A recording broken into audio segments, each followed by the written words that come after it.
Good evening, everyone. Welcome to Development Control. There are no fire alarms scheduled for this evening. Therefore, if a fire alarm sounds, please evacuate the building immediately. This meeting is being webcast live on the internet. And could everybody turn their mobile phones off or to silent? To the public watching or participating in this meeting, I would like to explain who everyone is. My name is Councillor Nick Robinson and I am Chairman of this committee. To my right are councillors who will be making decisions and providing advice to the committee. The Development Control Committee is a regulatory committee, not a political meeting. The committee will be considering the published papers, examining the evidence brought before us. At the appropriate time, I will invite speakers to contribute to the meeting in the order set out in the update paper. May I ask that all speakers, including visiting members, speak clearly and to keep questioning has finished. All speakers will be reminded of their permitting speaking time and will be advised when they have 1 minute remaining. May I ask all committee members to avoid repetition and to keep any comments on each planning application to a maximum of 4 minutes. This evening we have, I think it's only 6 items on the agenda. I really hope to have it done by about 8:30. I understand that planning can be emotive and apologies for absence and substitutions. I've not been informed of any and we just appear to be missing Councillor McCormick at the moment. Urgent matters, I have none. No. Minutes of the meeting. Declarations of interest. Are there any? No. Good. Minutes of the meeting held on the 8th of February 2023. I move that they're accurate. Could I have a seconder, please? Councillor Harvey, thank you. I will sign those at the end of the meeting. Applications for planning. First one, land west of Etchingswell Road, Bishop's Green, Newbury. Mike.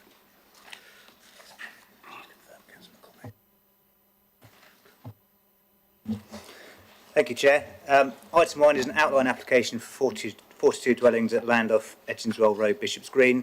Just to confirm to members, the application remains unchanged from the application considered on the 7th of December 2022, where the resolution was to grant outline planning permission subject to completion of a necessary Section 106 agreement.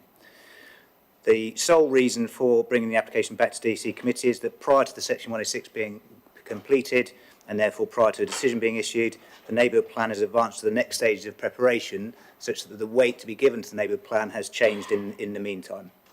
That is the reason why the structure of the report is set out, so that you have an update report and then Appendix A setting out the original report. At the time of the meeting on the 7th of December, the neighbourhood plan was at consultation stage, which meant that it was given little to moderate weight. Following receipt of the examiner's report and now the decision to move to progress to referendum as reported in the update, that has changed to significant weight. The nature of the conflict with aspects of the neighbourhood plan, such as the matters of being outside the settlement policy boundary and conflict with neighbourhood plan policy ESBG1 remains the same, but the weight to be given to that has altered.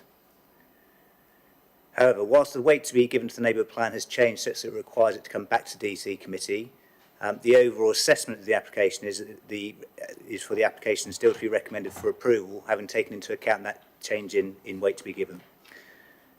As set out in the report, the reason for that assessment is to take into account a number of matters, which include the examiner's report that has been received in relation to the neighbourhood plan, so that is the report that's come in subsequent to your original consideration of the application, where the resolution to grant the 42 dwellings was acknowledged, but the plan nevertheless, the examiner's report nevertheless, the plan proceeds.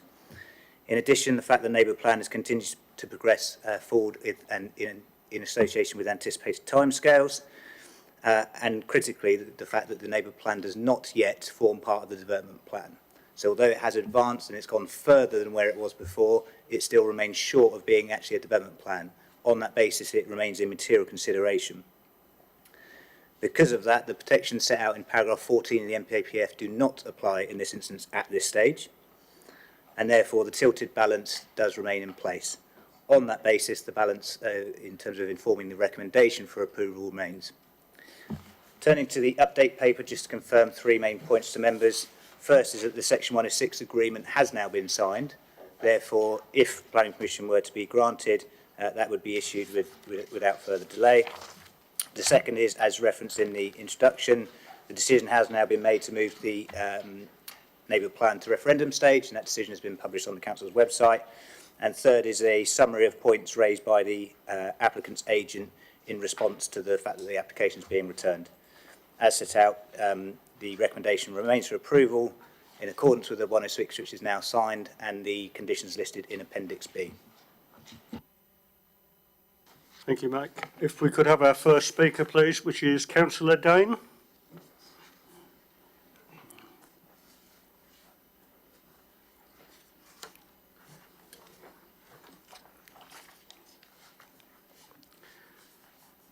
Good evening, Councillor Dane. You have 4 minutes. I'll warn you when you have 1 minute remaining, and the microphone button is on the right-hand side of your console. Thank you. Thank you. Good evening. My name is Marion Dane, speaking on behalf of the community as Chair of the Parish Council. This application is coming to you for a second time because of a material change in circumstances. Our neighbourhood plan has passed examination and is moving to referendum. You should refuse this application because it does not enhance sustainability or demonstrate economic, social and environmental benefits. Residents have consistently and strongly objected to this application based on its inappropriate scale, lack of sustainability and increased safety risks on our narrow rural lanes. It is also a dense suburban form ill-suited to the rural location. Bishop's Green is a small village of limited sustainability and the only access is via roads with narrow single-track sections. The addition of 42 homes, a 20% increase in population and vehicle movements with no extra services will reduce sustainability, not deliver any tangible economic or social benefits. Environmental consultees have objected strongly to the scale of the development as it will add stress to the nearby SSI and sinks. This is inevitably a car-intensive development. There are limited local bus services, but not in the evenings or weekends. Residents without access to a car are very isolated. Cycling or walking from the site is not a realistic option for most people. You should also refuse the application because it does not comply with our neighbourhood plan, which should now, according to the NPPF, be given significant weight in decision-making and be treated as a current development plan for the parish. Our neighbourhood plan has passed examination and is seen as a well-founded plan that meets basic conditions. Furthermore, the formal Basingstoke and Dean decision has now been made to send the plan to referendum. The plan delivers modest and sustainable development that is fully in line with the evidence base for the ongoing local plan update and our rural environment. This application is contrary to many of the policies in our plan. The meeting paper wrongly claims that the applications meet some of our neighbourhood plan policies, notably those of housing supply and design. It does not.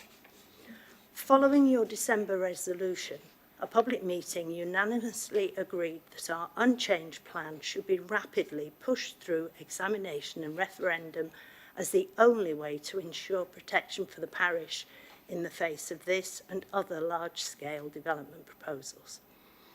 Our neighbourhood plan has strong community support and warrants real weight in your decision.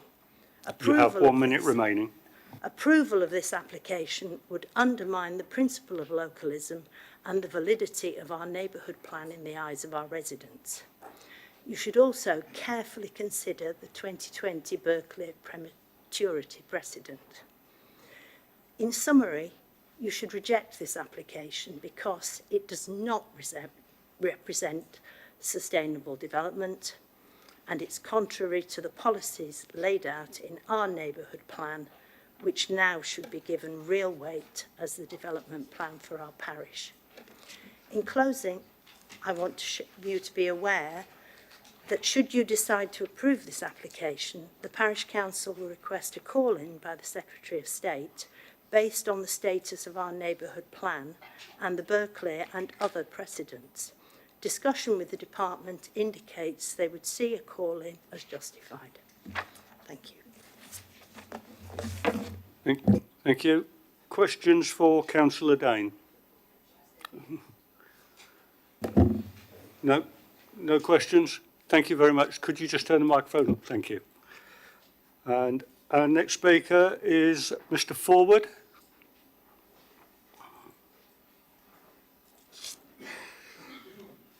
Good evening, Mr. Forward. You have 4 minutes, and I'll warn you when you have 1 minute remaining.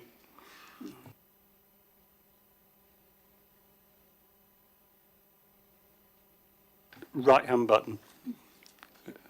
Sorry, I'm dyslexic, so things tend to go wrong. My name is Tony Forward and a resident of Bishop's Green. The local plan is out of date, hence the presumption in favour of sustainable development. Sustainability is a major issue for this application, which Highways confirm, which wasn't discussed last time. The weight now attached to the neighbourhood plan is demonstrated by the application being heard again, and the previous committee report gave many reasons why the application should be refused if the neighbourhood plan was a material consideration. Now it is. Landscape officers wrote, adverse impacts on both landscape character, visual amenity, contrary to the Landscape and Biodiversity and Trees SPD, and harmful to landscape characteristics described within the Basingstoke and Dean Landscape Character Assessment. Recommendation, objection. Update by landscape. I've now had chance to read through the notes submitted by the applicant and would advise that this does not alter the landscape view of the application from an expansive setting to the existing settlement of Bishop's Green. It is considered to relate more positively to this context than that of the residential development adjacent. So, the proposed development would result in an acceptable impact on the character. Ability by non-car travel modes, there are very few facilities within a realistic on foot, although there are some facilities where cycling distance from the site, the 40-mile and cycle improvements are not proposed as part of the development and, my words, cannot be provided. Highways continues. It's noted that the travel into the late evening. This is considered potentially inadequate for promoting sustainable travel options. Should also note that the lack of any safe route or sustainable travel option for accessing local schools, they apply to all other services, not locally accessible, so requiring car journeys. West Berkshire has the same objections regarding landscape and sustainability.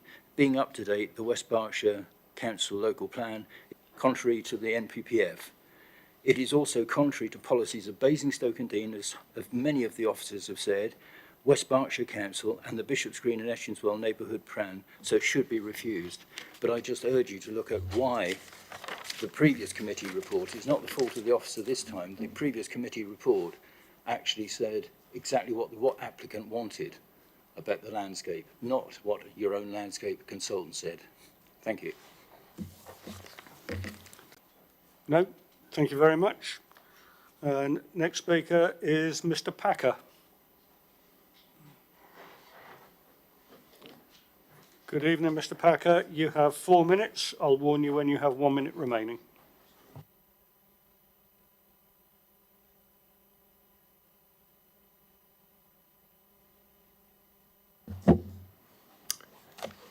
Thank you, Chair, and good evening, councillors. The officer's updated report is clear and comprehensive, and my client does not wish to repeat much of the content. We note and welcome that officers have taken legal advice in retaining the recommendation to approve.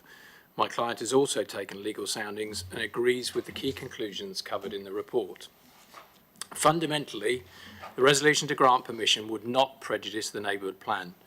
Since the previous committee, this has been confirmed by policy officers and parish documentation. Furthermore, in recommending the plan can be made, subject to modifications, the examiner made several references to the resolution to grant within her report.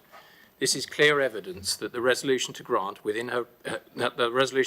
was taken into account by the examiner in finding the plan sound. Indeed, the examiner recommended the annotation relating to policy ESBG 12, green corridors, was specifically modified to ensure there was no conflict with the resolution. It is worth reiterating that any subsequent reserve matters would be required to be consistent with all the relevant development management neighbourhood plan policies. These include those relating to design quality, community engagement, broadband connectivity and green corridors. My client has every intention of ensuring that those policies are, the proposals are consistent. My client would like to make the following additional points relative to the committee report and the update. The committee report refers to the conflict of the resolution with policy ESBG1, in that the site is outside any settlement policy boundary, and ESBG3, in that the site is not allocated by this policy. Policy ESBG3 is an allocation of the plan, and the examiner considered the resolution would not prejudice the delivery of this policy. As officers have highlighted in the committee report, the main intentions of the plan in relation to the scale of new development, the choices around location of site allocations have remained the same. Indeed, the examiner's report, with recommended modifications, has endorsed those elements of the plan in the knowledge of the resolution to grant planning permission for 42 dwellings at the application site. Therefore, my client does not consider there is a conflict with policy ESBG3. The conflict with policy ESBG1 was noted in the previous committee report and the subsequent determination to resolve to approve the application.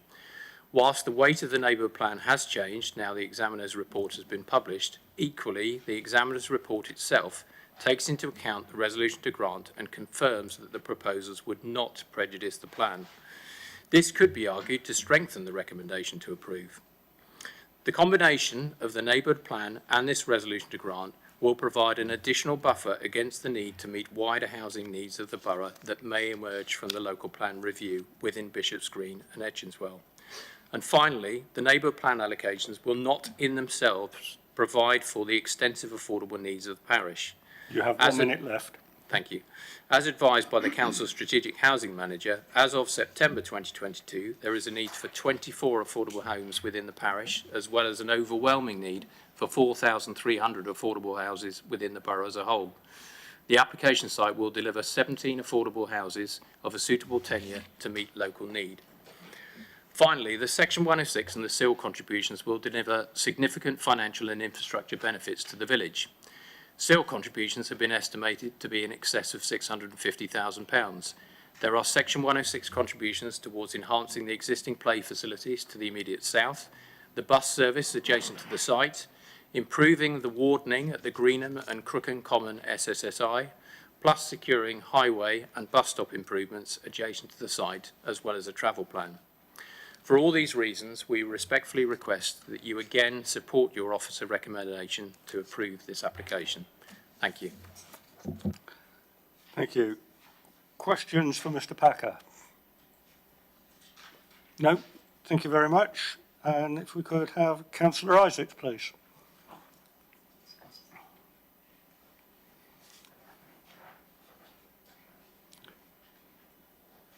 Good evening, Councillor Isaacs. You have 4 minutes. I'll warn you when you have 1 minute remaining. It's the one behind. One behind.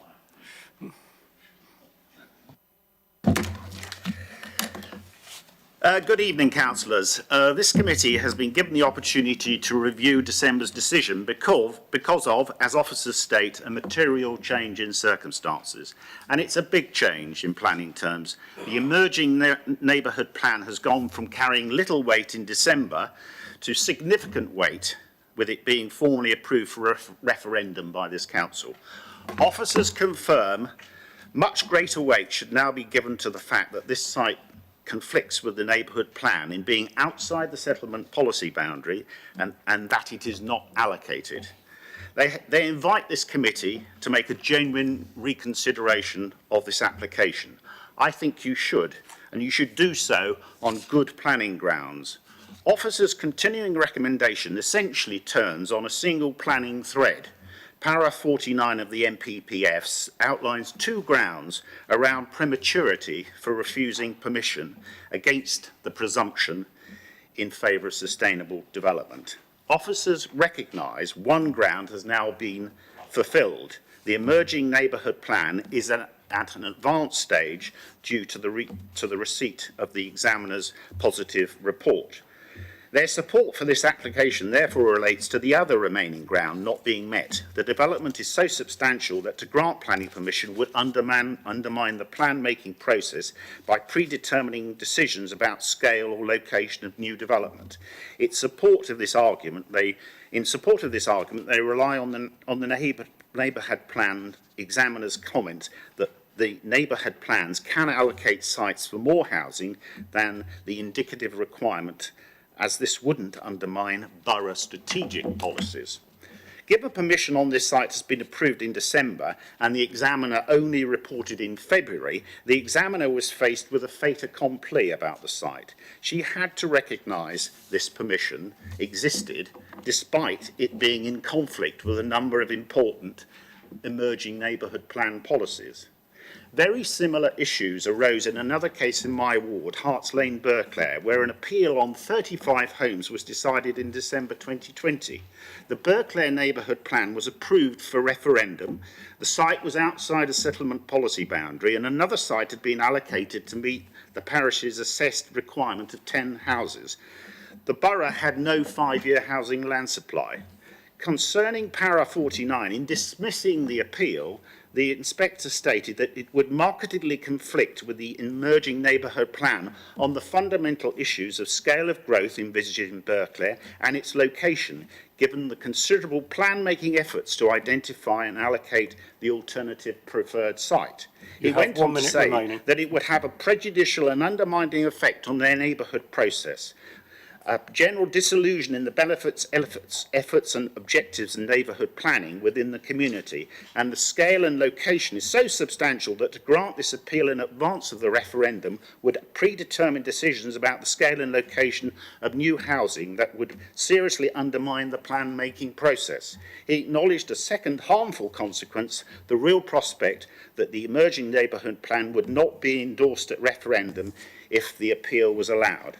I submit that the due weight should be given to a planning inspector's judgment. Can councillors, having agreed to delay the local planning update in order to reduce the housing target in the borough, vote with a clear conscience in favour of a planning application that does the opposite and skewers this parish's emerging neighbourhood plan? This council is rightly proud of its commitment to the importance of neighbourhood planning and of its support in helping communities to make plans, of which there are 13 across our borough. I hope councillors tonight will reflect and not put at risk the 14th neighbourhood plan for Etchinswell and Bishop's Green.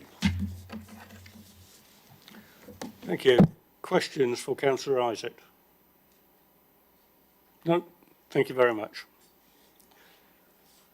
Questions to officers? Councillor Rattigan.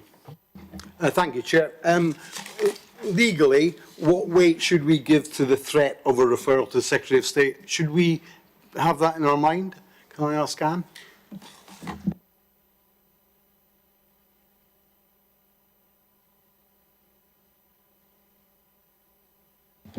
Thanks, Councillor Rattigan. I'll respond to that one. The application, when it was reported in December, had already been the Secretary of State had already, the National Planning Casework Unit had already considered a request for call-in and had said that the application could be considered locally. So that loop had already been gone through. Whether someone wishes to pursue that again, that's entirely up to them, but it wouldn't preclude you from, or preclude the council from making a decision on the application. Chair, if I may. My belief is that the neighbourhood plan is in the call-in period and it hasn't yet been accepted for referendum. Can you check on that? Thank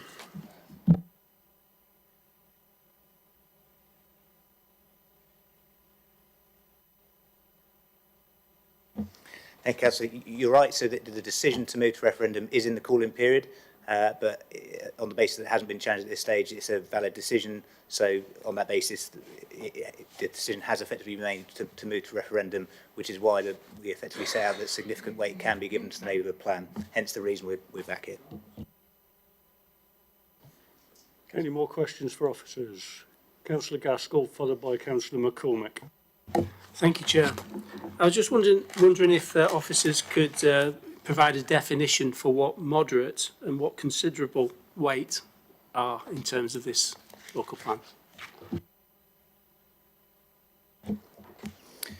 Thank you, Councillor Gaskell. So there's no defined position on what that is. It is for the decision maker to determine the weight to be given. Those are the terms that we have set out and are consistent with National Planning Policy guidance, is to effectively reflect the differing stages of preparation of the neighbourhood plan. So the general principle being that as you move through the neighbourhood plan process, right from the very early stage of setting the plan area, all the way through to eventual referendum, and if it passes, obviously then being made and becoming part of the development plan, it's simply to reflect those changing parts. There's no definition beyond the wording, I'm afraid, that I can offer. It's simply trying to reflect that there is a changing amount of weight as it goes through the process. Councillor McCormick. Thank you, Chair. I note that West Berkshire Council have objected to it. When was their objection lodged and what weight should we give to that?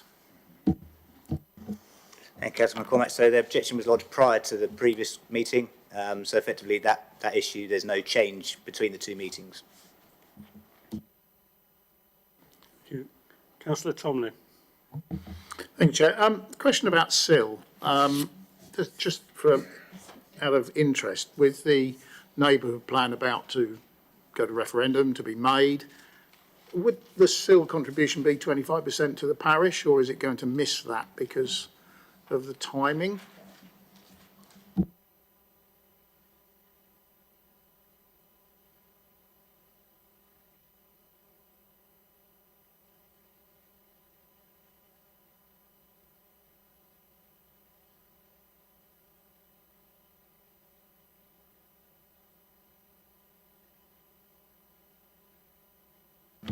Hey, Councillor Tomlin, sorry, I don't know in all honesty whether it would be the 15 or 25% depending on timing.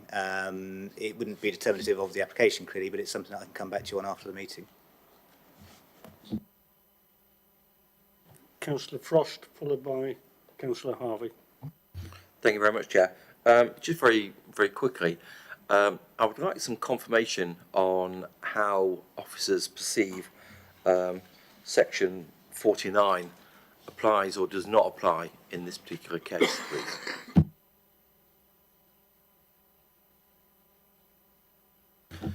Sorry, Chair, that's Section 49 of the MPPF, just to be clear.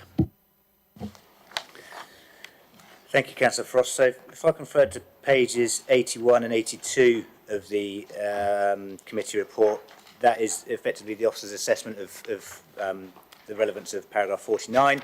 So what is being recorded there is that the position has changed since the December meeting. So in fact, that part B, criterion B of paragraph 49 has now been met.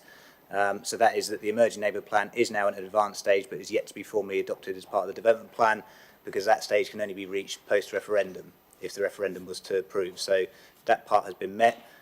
The assessment overall, though, is that the first part, in terms of the prejudice to the plan-making stage, in terms of the overall assessment of the application, has not been met, insofar as the commentary of the examiner's report and the fact that the neighbourhood plan is still nevertheless progressed through those stages in light of the resolution to grant and the examiner's report being returned. Councillor Harvey. Thank you, Chair. Two questions, really.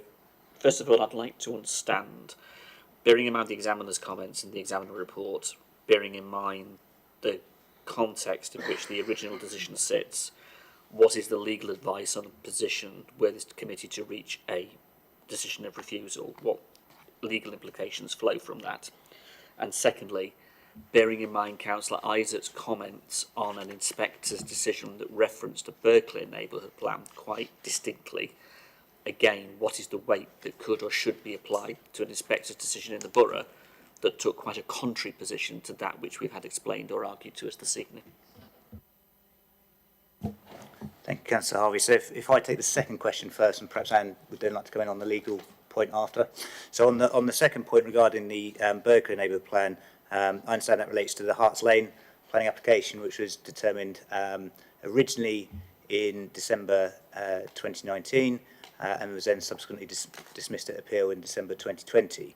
The intervening period, from recollection, the Berkeley examiner's report was received in March 2020, and effectively the position that the inspector took there was, as has already been referenced actually by Councillor Isaac's comments. In that instance, they did say there would be prejudice in the neighbourhood plan. The one, I think, very clear distinction here is that in this instance, the examiner's report does already acknowledge the 42 dwellings in reaching their assessment of whether the plan can proceed or not. So that is a key material difference. So it's absolutely fine and right that planning appeal decisions can be taken into account in the round, but in doing so, it's a requirement to take account of both similarities and differences. So in effect, there are similarities in the fact of the stage at which has been reached in terms of the neighbourhood planning process, but there are also significant differences insofar as the what has been set out in the examiner's report and the fact that the neighbourhood plan has nevertheless progressed in knowledge of that.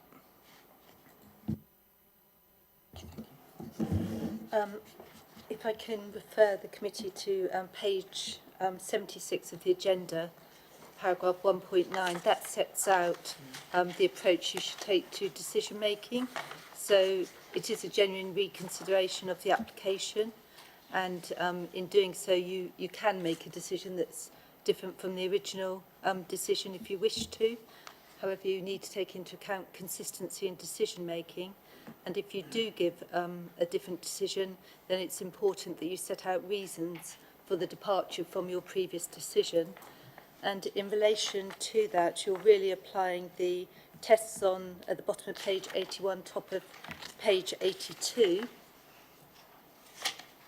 I think everybody accepts that test B is made, so it would be test A you would be looking at. And obviously you've got the officer's assessment as to why they think that the application should continue to be approved in the sort of second substantive paragraph on page 82. And that's something that you can disagree with, but you need to say why you disagree with it if you want to refuse this application. Chair, may I? So just to be absolutely clear here, so I've got it in my head as appreciating Councillor Isaac's comments. The difference here is that the position of the approval last time round obviously gave a position to the examiner. They had that on the table. Whereas in the Berkeley example, they didn't. What they had was a rejection. Clear. Therefore, there was no confusion over the matter in the sense of Berkeley because it was absolutely clear and they could take that view. It was premature and the arguments made. Am I right in thinking that the inspector, in a sense, the examiner, was duty bound to take into consideration the approval and therefore, in a sense, that took that off the table in a sense of a rejection? That coloured that particular perspective that was taken. They couldn't take the view that we as a committee had rejected it because we hadn't. Therefore, they wouldn't necessarily have come to the same view that the Berkeley examiner came to. Is that fair? And I want to understand that because if there are reasons for rejection, that's one thing, but it's got to hold water. And that those two inspectors, those two examiners, took quite different perspectives on a similar issue. And we've just got to weigh that up and be very clear on it that we don't leave ourselves open. Thank you, Councillor. I think in answering your question, there are, I would say, clear differences between the two positions insofar as you're absolutely right. In the case of the appeal for the Berkeley application, it was an application that was refused, so it was never before the examiner as a resolution or to grant, and effectively I think the point the inspector was seeking to make was that in that circumstance, where there had been no further decision about whether to proceed or not with the neighbourhood plan, there were concerns about how it might prejudice the eventual referendum. I think that is materially different to the situation here, where the examiner's report has had sight of the resolution to grant, therefore has had opportunity to comment on it, or at least be informed by informing the examiner's report that all the basic conditions etc. have been met, and then decisions have continued to be made to progress with the neighbourhood plan as well. Yeah. So that's the material difference between the two. That's what I thought. Thank you. I appreciate that. Any more questions for officers? Councillor Farmer. Yes. Thank you. Yeah. The implication of the reports, etc., is that we're only here to consider the impact of the neighbourhood plan on the decision. But I'm aware at the December meeting, the vote was very narrow, and that we've got several members of that committee are no longer on the committee. If those members wanted to review or challenge some of the detail, Is that acceptable or otherwise?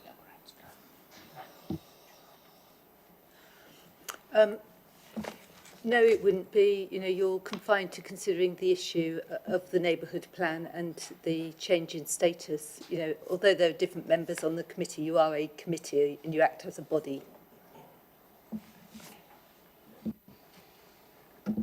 Councillor Frost.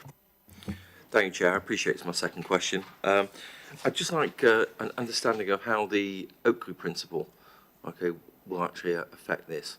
Okay, just for clarity, there was a site called Beech Trees in Oakley that was put forward during the up and coming neighbourhood plan, and as I understand it, Parliament was to pass some legislation, and I'm just wondering whether that principle was enshrined in law, okay, or a part of the MPPF or not, and how much weight we should give that.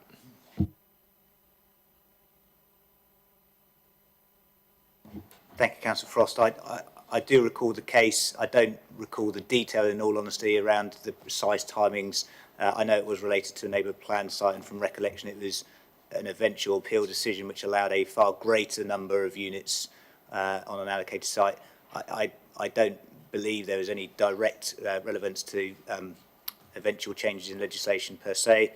I think the key thing is that for this application, you need to consider it against the current MPPF policy position, local plan, neighbourhood plan position.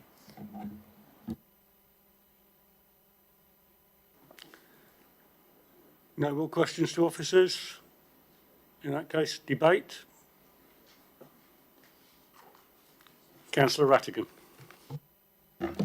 Thank you for your time and thank you for both you as Chair, Vice Chair and officers who confirmed what I was reading yesterday. I have redetermined and re-examined this. As you three know, that I read everything. I genuinely, as the mover of the application for recommendation for approval last time, know this area particularly well. And we have to admire the work that neighbourhood planning teams do. I think there is a strengthening case here.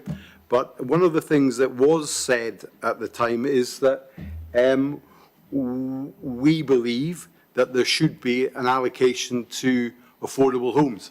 And the neighbourhood plan has not brought that forward. I'm still disappointed that the examiner did not highlight that in his examination.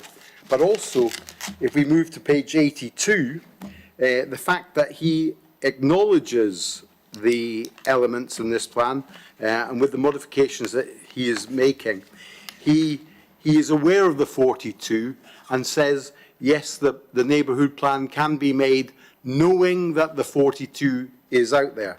And therefore, although, yes, there is now more substantive weight, we would be slightly bizarre if a proposal that we approved last time, whether it was narrow, as Councillor Faulkner says, or unanimous, I genuinely believe that this is a supportable scheme, and therefore I'm happy once again to move the recommendation as outlined in the papers. Thank you. Been moved for approval. Is there a seconder? Councillor Freeman, thank you. Anybody else want to speak before I take it to the vote? No? Moved and seconded for approval. Those in favour of approval? 1, 2, 3, 4, 5, 6, 7, 8, 9, 10. 1, 2, 3, 4, 5, 6, 7, 8, 10. You voted, Chair? Yeah. Oh, 10. That's what it is. I always do. That is approved. Mike? Against an abstention. Oh, sorry? Against an abstention. Sorry, those against? 3 and no abstentions. Right, that is approved. Mike? Thank you, Chair. The application is therefore approved in accordance with the signed legal agreement and the conditions set out in Appendix B. Thank you, Mike. Item 2, the Old House at Home, Station Road, Overton. Patricia. Thank you, Chair. This is a full planning application for the erection of 2 numbered 3-bedroom dwellings, utilising existing vehicular access, associated parking, landscaping and pedestrian accesses, and creation of a replacement beer garden to the rear of the public house. The update paper confirms the visit that you did last week, and also that the prior commencement conditions have been agreed. Thank you. If we could have our first speaker, Ms Dooley.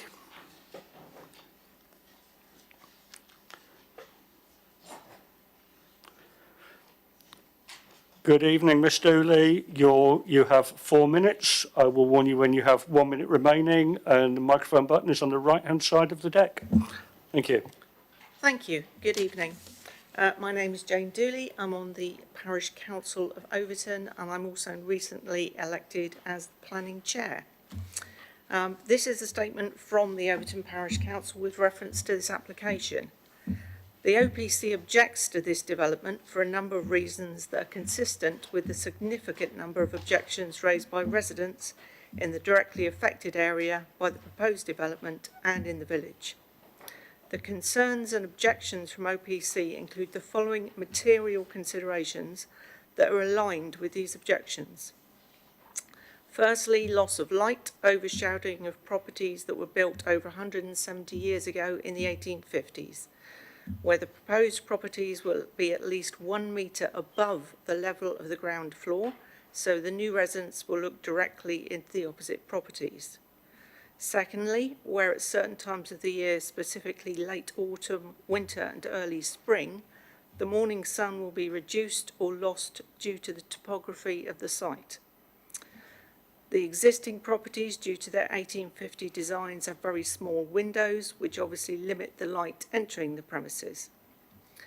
And lastly, sustainability. At a time when UK residents are looking to reduce the reliance of use on electricity, use of lights will be increased outside the existing properties due to the loss of light.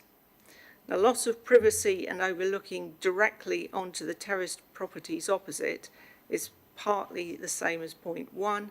The high level of the proposed properties will look directly into the original properties and into their living spaces. Additional congestion whilst vehicles access the allocated parking spaces that join the road at a very awkward point opposite to the traffic calming measures put in place to protect pedestrians that are using very narrow pavements. This part of the road is often congested for most of the day due to people accessing their homes, the train station and the doctor's surgery, plus the fire station is also there, and obviously they need to use that route on a regular basis. Parking and design of the parking area suggested at the curtilage and the grass bank is of concern to a potential resident or road user using a vehicle exiting from the drive access, as the angle is quite linear and a 1 metre brick wall retaining it to stop the earth bank from washing away will hinder a view for road users. The turning space for residents proposed looks to be also very restricted from the drawing, approximately 7.5 metres from the scale provided and possibly not suitable. Whilst the Environment Agency asserting that they have no concerns over flooding on that section of the road, approximately 75 metres to the north. Social and economic benefits to this application. The properties will be marketed at the local prices. These will be out of range of the most local residents. Significant loss of green space that has been there for over 150 years and the property of the old house at home that was never extended to this space at the time of building in the 1920s. Of the existing residents should be made, and many have objected to this development. Thank you. Thank you. Questions for the speaker? No? Thank you very much. And if we could have Mr. Heppel, please. You have 4 minutes. I'll warn you when you have 1 minute remaining. Thank you, and good evening, Chair and members. And thank you for inviting me to address you. I represent Red Oak Taverns, which owns and operates the Old House at Home in Overton. The application site lies within the settlement policy boundary of Overton, and the application proposes a pair of 3-bed houses on an existing beer garden next to the pub. The houses will share the same access as the public house, and there are no objections from highways to this being the case. Each house will have 2 parking spaces in accordance with standards, and the required bin and cycle storage also to standard. Because the houses opposite, although not the application site, are within a conservation area, this including one reserved for the tenant of the pub, and a replacement bin store will be provided. The pub will retain an outdoor customer area at the front as at present, and will have a replacement beer garden on currently unused land behind the pub, thereby continuing to give customers a choice of 2 outdoor areas for eating and drinking. Internally, the pub will be unaffected and will still offer a bar area and a Thai restaurant. Upstairs, there are 3 letting rooms. At the site visit on Friday, several queries were raised, and I'd like to repeat my answers for the benefit of any members who weren't present. The finished floor levels of the houses were queried, and indeed the previous speaker has mentioned the same point, because the current beer garden is on a bank elevated above the road. The proposal, as amended, following discussions with officers, is to excavate that bank so that the houses will sit just above street level, ensuring they will not overlook or overshadow the houses opposite. In fact, you will have 2 houses facing each other across a road, which is a pretty standard relationship elsewhere in Overton, in other places. The submitted sections in your report and the street scenes highlight this positive relationship. The issue of flooding was raised, and it's been raised again tonight. The applicant has submitted a detailed flood risk assessment and drainage strategy to the council, which confirms that the surface water flood risk identified by the Environment Agency of Station Road has no implications at all for this development, and the proposed houses will not be at risk of flooding. The Environment Agency has no objections to the scheme. A question was asked about the sizes of the rear gardens of the proposed houses. I can confirm, and it is stated in the office report, that both rear gardens exceed the minimum 60 square metre requirement. Lastly, the issue of access to the beer garden for disabled people and buggies was raised. As both the existing and the replacement beer gardens are on raised banks, there is little difference in terms of accessibility. But for customers who require level access, then as mentioned, the outdoor customer terrace at the front will remain available. The issue of nitrates, 1 minute remaining. Thank you. The issue of nitrates has delayed this application for a long period of time, but as confirmed in the office report, the applicant has agreed to purchase the necessary credits from Eastleigh Borough Council, and Natural England have confirmed that this solution deals with the issue in accordance with protected species legislation. Lastly, whilst we consider, and the office report confirms, that the application is policy compliant in all respects, your council does have a housing land supply shortfall, and while I'm sure you are tired of being reminded of this, it does add impetus to the need to permit houses in sustainable brownfield locations such as this. I therefore trust that members will grant permission for the development in accordance with your officer's recommendation. Thank you. Thank you. If you could turn the microphone off, please. Thank you. Questions for Mr. Heppel? I have one, which is, you said the ground floor levels were just above street level. Could you be a little more specific on that, please?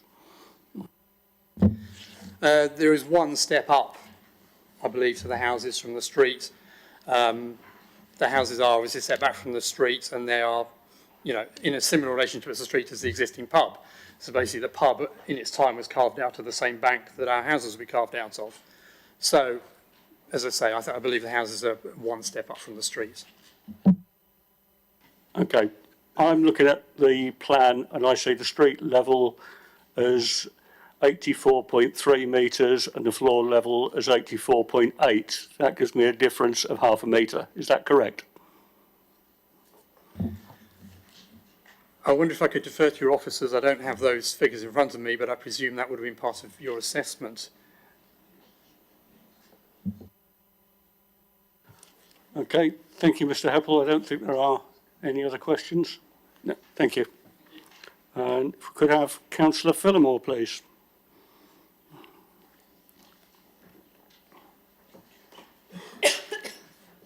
Good evening, Councillor Phillimore. You have 4 minutes. I'll warn you when you have 1 minute remaining. Good evening, Chair. Can I thank everybody that came out for the site viewing last week? Members of Ward Council, I'm fully supportive of objections made by neighbouring residents and Overton Parish Council. The application is totally intrusive to houses opposite the proposed development in what is a conservation area, and there will be a loss of light afforded to the neighbouring properties. At last week's site viewing and again tonight, the applicant assured members that the development will be at street level. Well, if that's the case, why do plans show plural steps, not one, and that was what was mentioned at the site viewing last week, more than one step leading up to the proposed dwellings?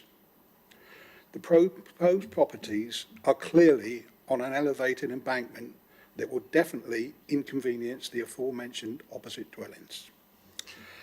There was concern about vehicle access directly opposite a traffic calming measure, specifically in place to protect pedestrians in Station Road, especially to and from the nearby doctor's surgery. There were also impacts on the views across the conservation area and the River Tess from neighbouring houses in Lambs Close behind. Whilst the Environment Agency's consultee reports no risk of flooding, I wonder when that assessment was made, as Overton residents are very concerned about the water levels of the River Tess since the recent closure of Portal's paper mill, evidenced by current flooding further along Station Road. The proposed like-for-like replacement beer garden is on an awkwardly access level with an existing LPG tank, which the applicant informed us last week would be enclosed. But my understanding from the landlord of the public house is that that tank needs three metres clearance on all sides, which further minimises the size of the proposed amenity.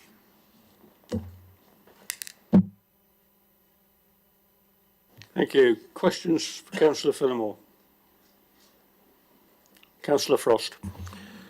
Thank you, Chair. Councillor Phillimore, I'm sorry, my colleague here was coughing when you said your last statement. Okay, your last sentence. Could you please just repeat that so that I could, I can listen to it? The proposed like-for-like replacement beer garden is on an awkwardly access level with an existing LPG tank, which the applicant informed us would be enclosed. Health and safety guidance taken from the landlord of the public house informed me that that tank needs 3 metre clearance on all sides, which further minimises the size of the proposed amenity, i.e. replacement beer garden. Thank you, Chair. Councillor Harvey. Councillor Phillimore, are there any restrictions on the existing beer garden that you know of? Not that I'm aware of, Mr. Hart. Councillor Hart. Any more questions? No? Thank you, Councillor Phillimore. Questions to officers, and if I could start with the answer to the question I asked the applicant about the heights. It's Councillor Tomlin, question, and Councillor Faulkner.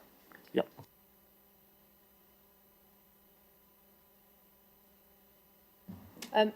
If you look at this here, Chair, the figures, they're not very clear, but what this is a site level, and the numbers in white outside the site are spot levels on the highway, taking levels, and then in the middle, you can see it underneath plot 1 a little bit clearer, it says finished floor level, plus 84.80. And then if you look at the number 84.4 between the two footpaths, which are the entrances to the plots, that's 84.4. So on this plan, it's showing that it's achievable to have 84.4 on the highway, which is outside the site and staying the same, and a finished floor level of 84.8, which is 40 centimetres, which is going through. I mean, these aren't, these are showing it's possible, but we've also put a condition on to say that once we need the engineering drawings to show a scale of 1 to 5, no less than a 1 to 500, that the sections are correct that have been indicated that are possible by the plans, and that's required by the conditions. Thank you for that. Councillor Tomlin. Thank you, Chair. I've got a couple of questions. First one, on page 202, the highways comments suggest that, so 202, 202, it's basically HSC's comments. They are requesting a radius change on the turning in, and it says so that a vehicle, I think, can make a safe right turn into the site. So that means they're expecting vehicles to go nose first into the parking. And just could you clarify, I thought our standards were you've then got to come out nose first, and have we assessed whether you can turn a car in that congested parking area as shown on the drawings?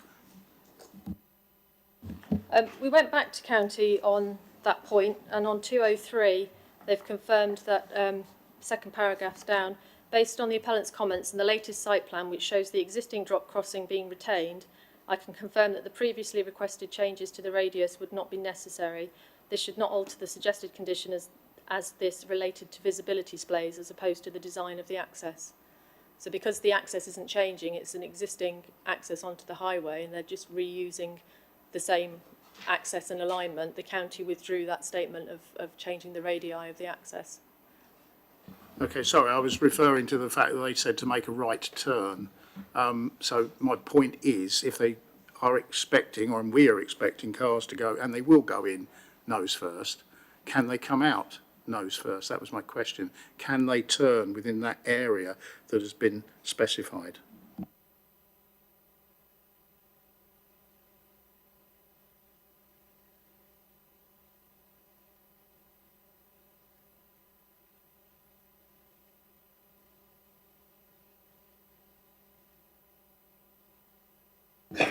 Thank you. My second question relates to the garden sizes. Can you confirm, one of the comments we had from an ex-councillor there was that one of the plots, whilst the area meets the standard, the depths and dimensions were not to our SPG.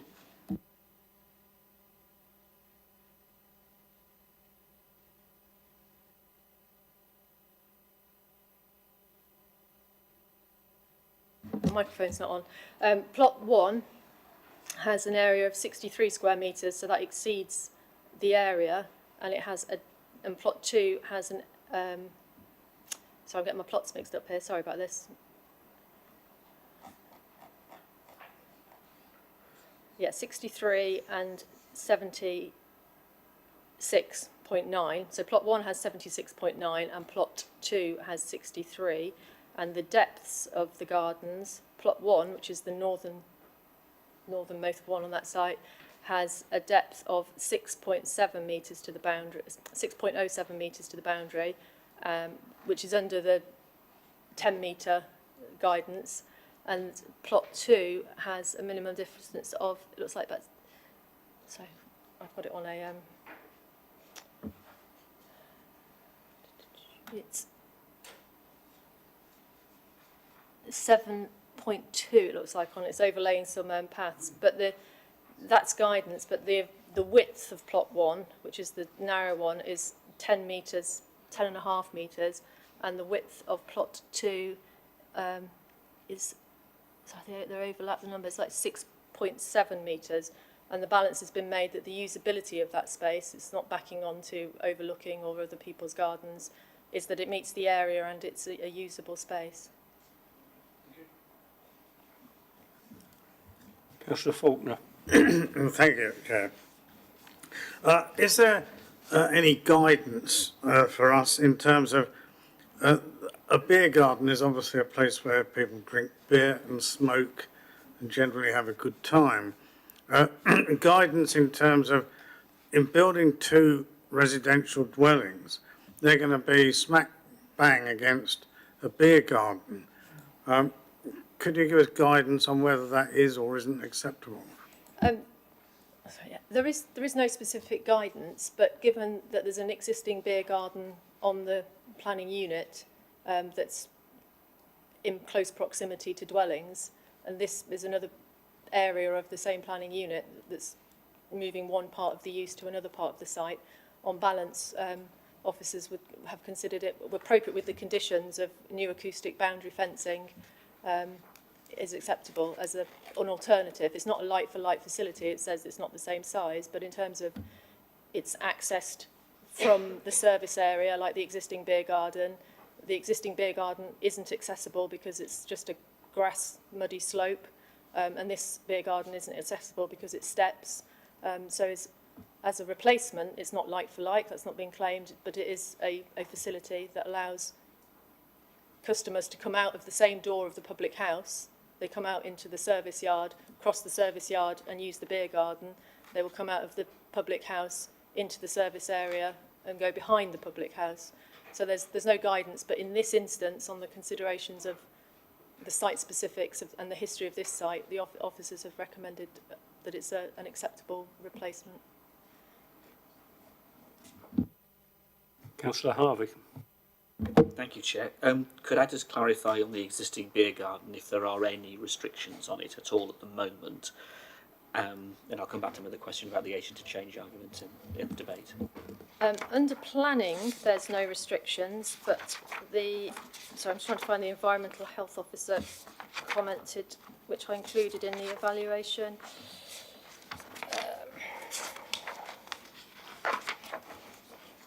Page 196. So they have looked at the current premises licence, which includes prevention of public nuisance objectives, which are on the current beer garden. We've also checked with the licence team, and it says that the licence plans associated with the current authorised premises licence show the pub itself and the garden area, which is the plot subject to the dwellings. So although there's no restrictions under the planning laws, there are restrictions under the licensing laws. Any more questions for officers? Quite a few. Councillor Freeman, followed by Councillor Frost. Thank you, Chair. My question is concerning that the LPG gas tank there. Do we have, is it a consideration we need to take that there needs to be this 3 metre space? Is that correct? And how much do we need to worry about that? Because it's quite big, and to be honest with you, I wouldn't want to be sat drinking next to it. But yeah, I want to know the sort of legal position. Do we have to consider safe barriers for that? Because if it's going to have to be 3 metres, but the enclosure that they're proposing isn't that far away, how does that sort of configure with the application? I did do quite some research. I spoke to building control about this one, and they wouldn't control it. I spoke to licensing, and I don't think they had a control over it. And I emailed Hampshire Fire and Rescue, and they didn't have a control over it either. So, I mean, Councillor, I can't remember which Councillor raised said the Health and Safety Executive. I have to say I haven't checked with those. So, yeah. Councillor Frost. Thank you, Chair. My question is all about on the grounds of consistency of decision making. Sometime last year, and probably Councillor Harvey, if no one can remember, will be able to refresh our memories, that there was an application by Vivid for some blocks of flats which overlooked a pub beer garden, and that planning application was refused because under the MPPF, as I understand it, there must not be a material damage to that particular business. Could officers please just reassure me, okay, that even though the applicant is also the business owner, okay, in this particular case, that there isn't going to be a material effect on the business, and that part of the MPPF doesn't apply, so we can then make a decision that's consistent with the decision that we made last year. Thank you. I'm not familiar with the case, but just to summarise it, so you had an existing pub garden that was outside of the red line and was a separate business and a separate entity, and a piece of land next to it or close to it that was going to have independent residential dwellings built on it. Okay. In this instance, there's an existing pub with an existing beer garden that I think the environmental health officer said that, I can't remember if she said there was no complaints, but it's an existing scenario of a pub with a beer garden with dwellings nearby. The resultant development will be a pub with a smaller beer garden and dwellings nearby.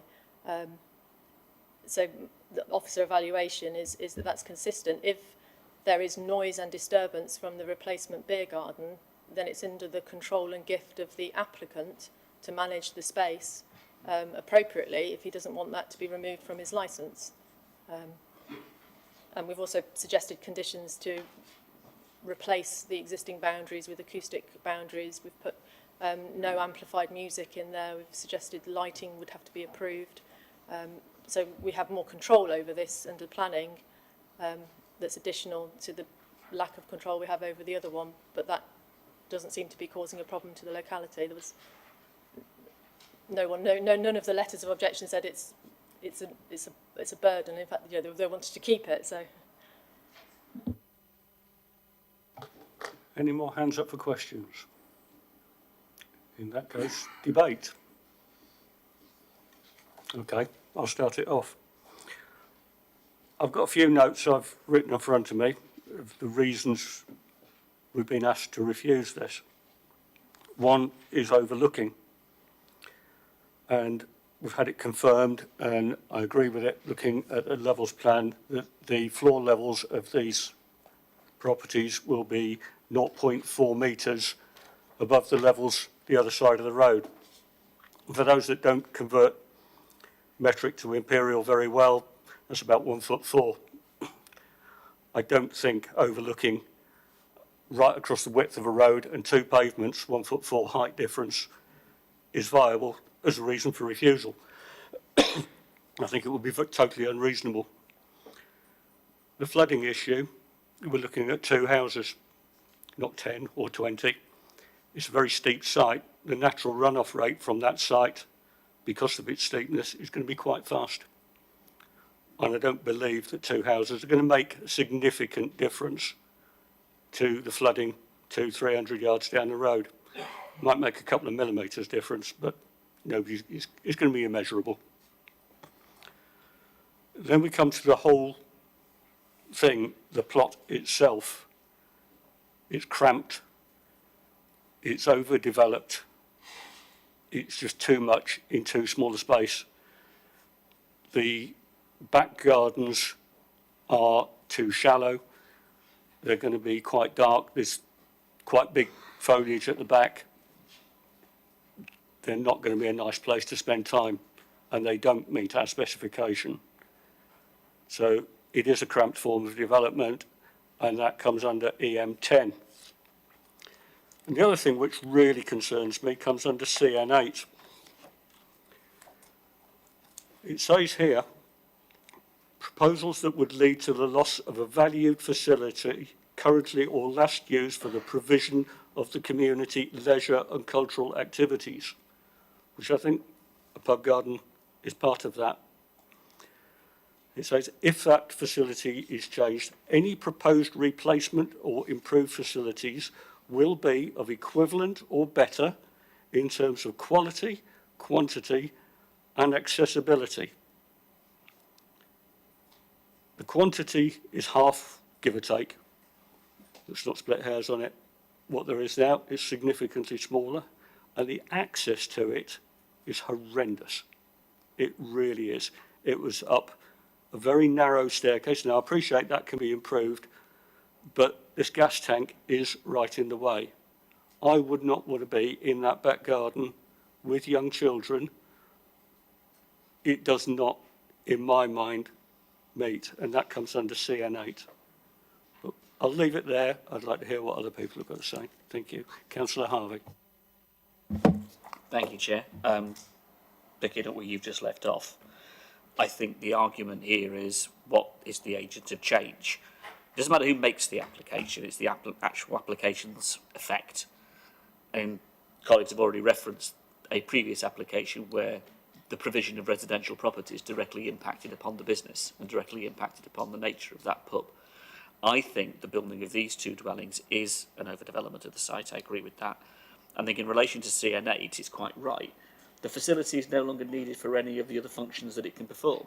Well, no one's proven the beer garden is not needed. In fact, the beer garden is needed because they're re-providing a smaller one, so they acknowledge the beer garden is an important part of the pub. It's inherent, isn't it? Secondly, it can be demonstrated that it's no longer practical for all those reasons, and I support you in terms of saying EM10, in terms of the overdevelopment of the site, the crampedness of the site in the context in which it's set. So yeah, if you're not going to do it, Chair, I will move refusal on those two grounds. But if you, so I'll happily do that. Yeah, I'll move it.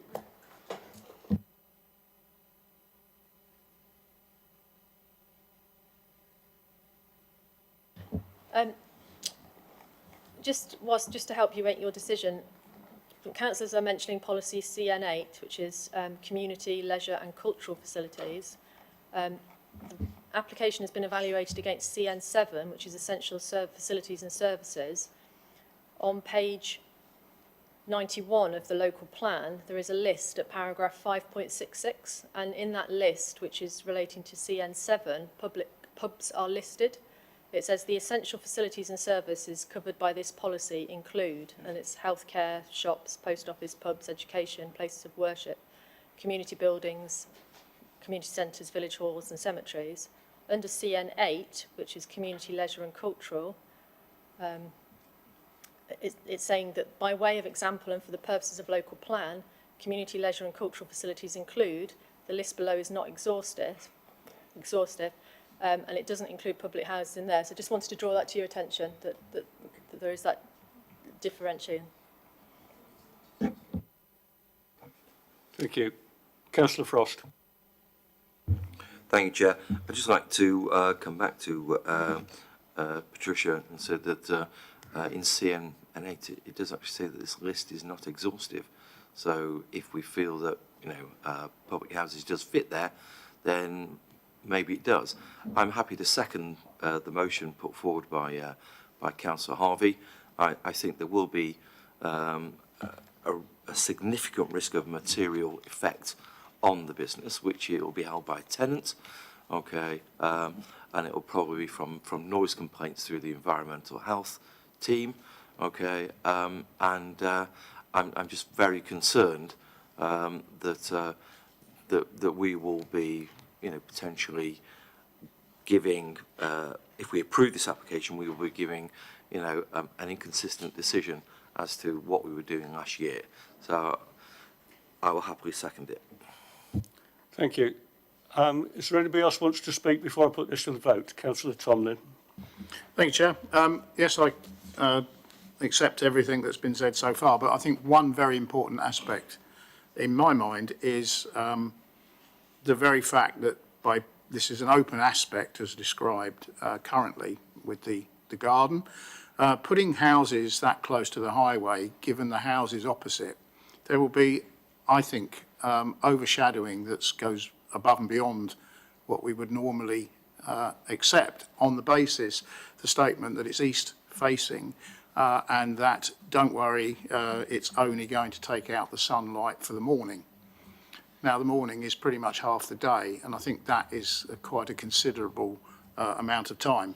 And when you look at the picture we had earlier, you will see that the downstairs will probably not get any sunlight in the morning, which I think is a big impact on the quality of the conservation area, because I believe that's the conservation area on that side of the road. So I would add, EM11 and also my comment about car parking. I think that is cars reversing out onto that road from that site would also mean the quality of development. I think the whole thing is encompassed in EM10. Thank you.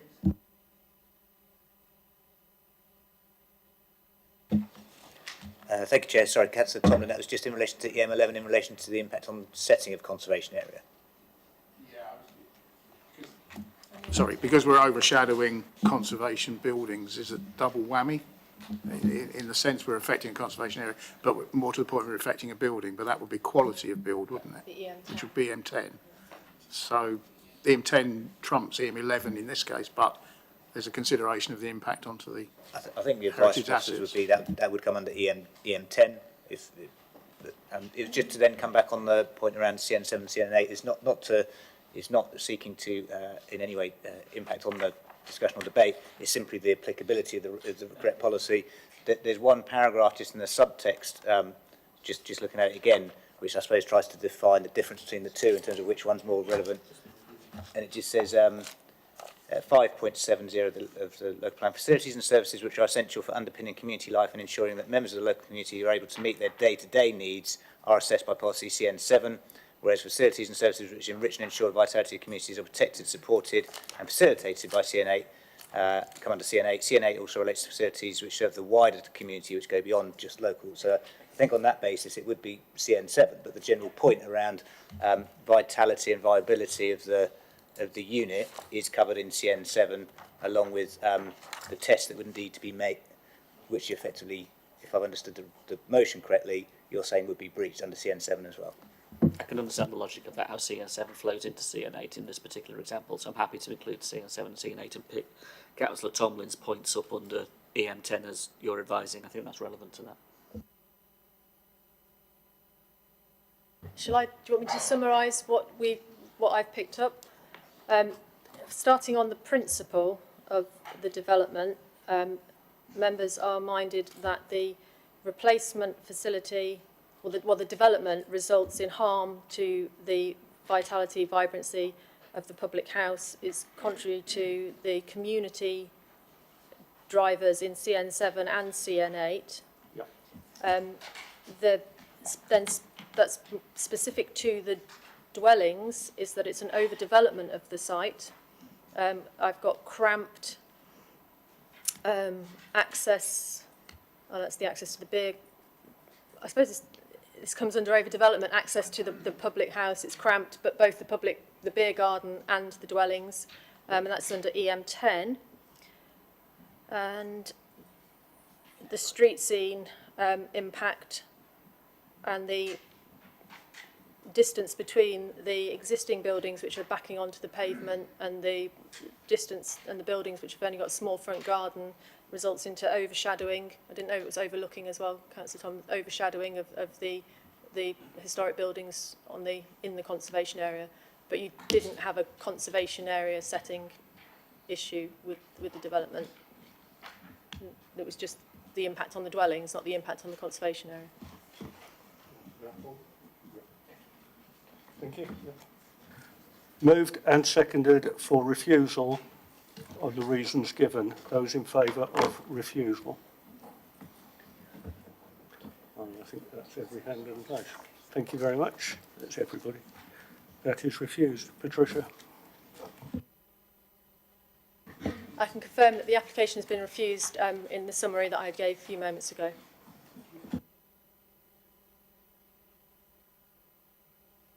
It's 10 to 8. I think we'll have a 5-minute break. Thank you.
Great, we're all back. Item number 3, which is land south of St Michael's Close, North Waltham. Catherine. Thank you, Chairman. This application is an item that is returned back to committee, and members previously considered it back in January 2022. The application is being returned to committee due to a change in the nutrient mitigation package to that which was before members when you previously considered the application. Just to highlight to members, previously the application resolved to grant permission, and it was subject to a Section 106 agreement to secure a wildflower meadow and a drainage in the form of a packaged treatment plant. The application has since moved on. The Section 106 hasn't been completed, whereas the applicant is in fact looking to secure nutrient credits to deal with the nitrates and to connect to the mains drainage. This approach is actually consistent with a previous TDC application that has been granted on this site, and also a variation to that TDC. So this is not the first time this has been approved for this particular site and this development. The development has not changed in any other way.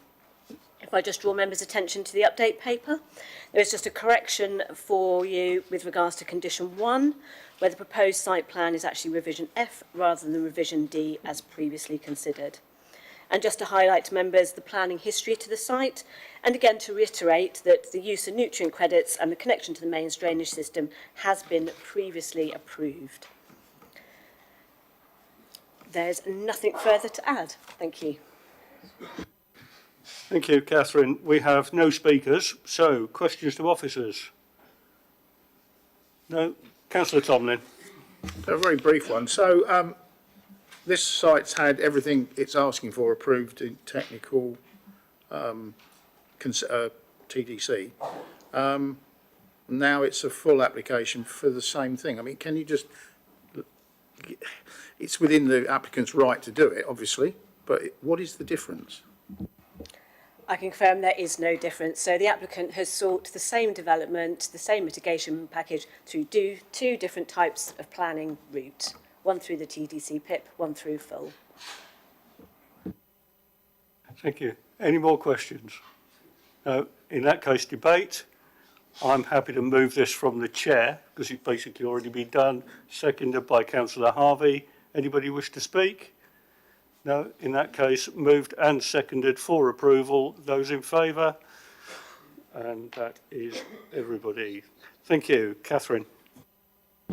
I can confirm that application has been resolved for permission, subject to the recommendation within the agenda and then conditions as listed at the end of the report. Thank you. Thank you. Item number 4, Unit 3, Quidhampton Business Units, Quidhampton. Catherine again. Thank you, Chairman. So this application is seeking the variation of a planning condition that restricted the opening hours for one of the units on an original site out at Quidhampton. So as set out on page 272 of your agenda, there is a slight change to the hours being sought, and this is for an extra hour and 15 minutes on a Monday to Fridays and an additional 4 hours on Saturdays. If I bring members' attention to the update paper, this contains an additional 2 representations that have been received to the application since the agenda was published. One forms a technical letter and a traffic study, and that has been summarised before you within the bullet points in the update paper. The second was a further additional comment for support. And members will note that the officer has responded to the representations received. The application is recommended for permission, subject to the conditions as listed in the report. Thank you. Thank you, Catherine. If we can have our first speakers, which is Mrs. Gordon, Mrs. Keeling, and Dr. Hutton-Taylor, please.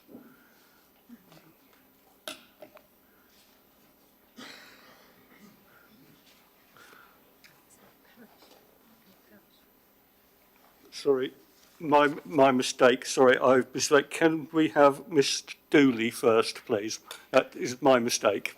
Sorry, I'm glad you're awake.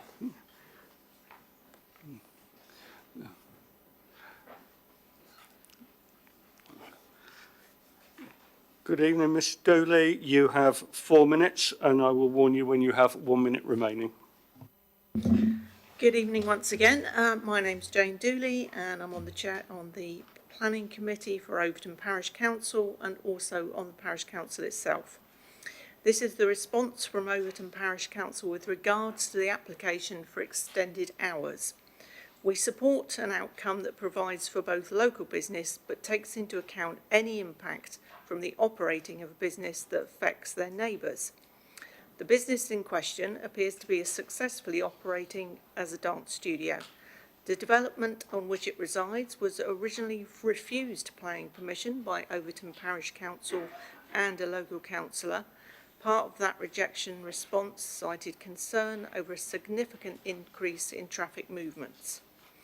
The landowner felt that was addressed by the construction of 3 extra passing places down what is a very narrow and rural lane.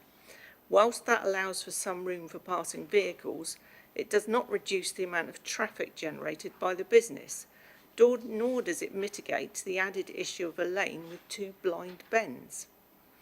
One of the neighbours has employed the services of a traffic consultant to provide supporting evidence regarding the number of vehicles that pass their property during normal operating hours. Obviously, they feel strongly about traffic movement, extra noise and pollution that's likely to be produced by granting an extension to the current hours. Currently, they experience driver frustration, often audible, as vehicles try to access the narrow road and the noise of an often understandably animated classes meeting and leaving the premises. Despite the equipment being tampered with, there were still over 2,500 traffic movements recorded in a 5-day period during operational hours. This represents only about 60% of the week because the equipment was working fully for just that amount of time, which could reasonably indicate that an average week could be nearer 3,000. Another neighbour refers to loud early morning classes between 6 and 7 a.m, which is outside the permitted hours, and having the addition of an instructor shouting.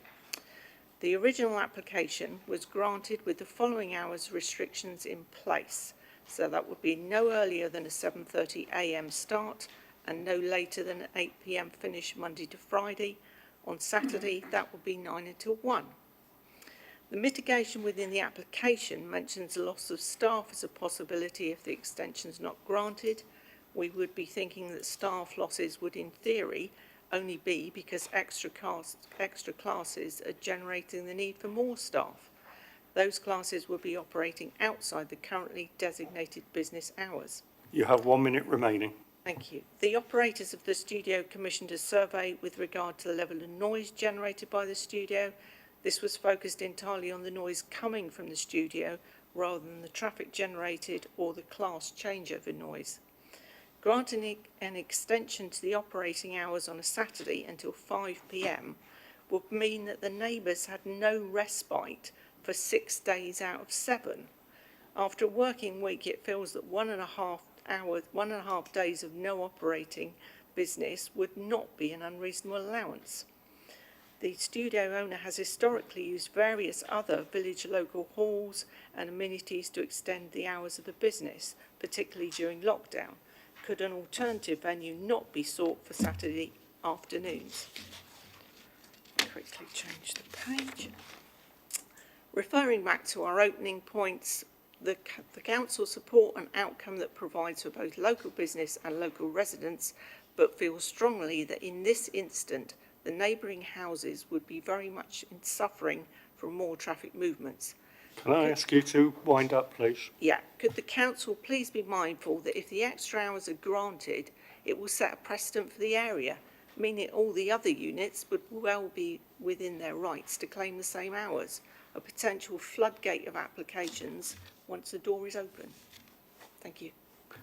Thank you. Questions for Ms Dooley? No? Thank you very much. And in that case, can we have Mrs Gordon, Mrs Keeling and Dr Hutton-Taylor? Get it right this time. Good evening to you. You have 4 minutes between you. How you divide that is entirely up to you. Obviously, we've only got two of the three out of the three listed, so if you could introduce yourselves when you start speaking. I'll warn you when you have 1 minute remaining. Thank you. Good evening, Chair and Councillors. My name is Anna Keeling of Osier Cottage, situated immediately adjacent to the business units. I'm representing all impacted residents, and my fellow neighbour here will speak also. We're also representing Stuart Ambrose. Our objection to the increase in hours is based on facts and data. It's a fact that the units are positioned on a single track lane on the edge of a conservation area. The road is 3 metres to 4 metres in width. Two cars cannot pass each other safely, and when they meet, there are limited passing places. Photographic evidence has been provided to you. It is a fact that none of the supporting comments are from actual neighbours. 50% of supporting comments come from people living 5 to 175 miles away, and we wonder whether they've even been to the units. We also question the validity of supporting comments submitted by Polehampton Farm Partnership. They too are not neighbours, they are supporting their application, and we see this as a gross conflict of interest. Impacted neighbours object to the increase in hours. It is a fact that the National Policy Planning Framework states that for specific applications for development, it should be ensured that safe and suitable access to the site can be achieved for all users. We have seen no such evidence provided with this application. Polehampton Farm Partnership recently submitted statements on the planning website that traffic has reduced 50% as a result of the mill closure. This is not our daily experience as the impacted residents. And so Quidhampton residents did commission an independent and objective traffic survey that provides this committee with factual, empirical data to inform your decision. I'll reiterate some of that key data from the report. Yes, the equipment was deliberately tampered with to reduce the number of vehicle journeys recorded. Despite the data loss, there was a 5-day average of 252 vehicle movements along Polehampton Farm Road during the survey period. This equates, for your benefit, to approximately 1 vehicle every 2 minutes in the afternoon peak period. So over 2,500 two-way vehicle movements were recorded, and yes, extrapolating that data for the data loss, this narrow country lane saw over 3,000 two-way vehicle movements during that week. 87.6 of vehicles were classed as light, meaning these are cars that are going up and down this road. The conclusion of the reports is clear. Leisure or dance clubs generate significantly more traffic than the consented light industrial and B8 storage use. You have Unit 1 minute 3, remaining. Thank you, is already generating trips above the consented land use, and with extended hours into the evening and on Saturdays, these will increase further. The impact of an increase in the business hours of Unit 3 will be severe and contrary to the requirements of the National Planning Policy Framework to provide safe and suitable access. And so, yes, we, the genuine and impacted neighbours, object to the increase in hours on the basis of noise, safety and amenity to residents, and ask this committee makes an informed decision based on data provided. Sonia.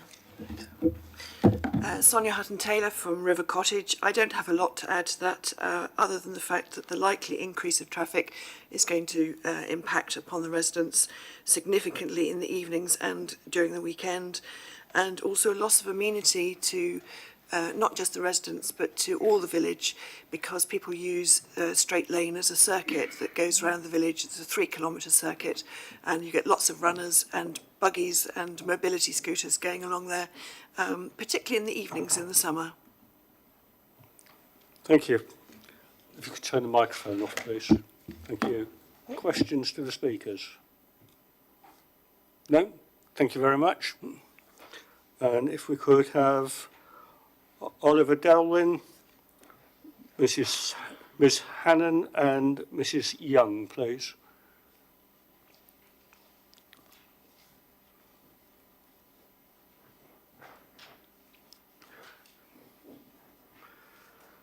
Good evening to you both. Once again, you have 4 minutes between you.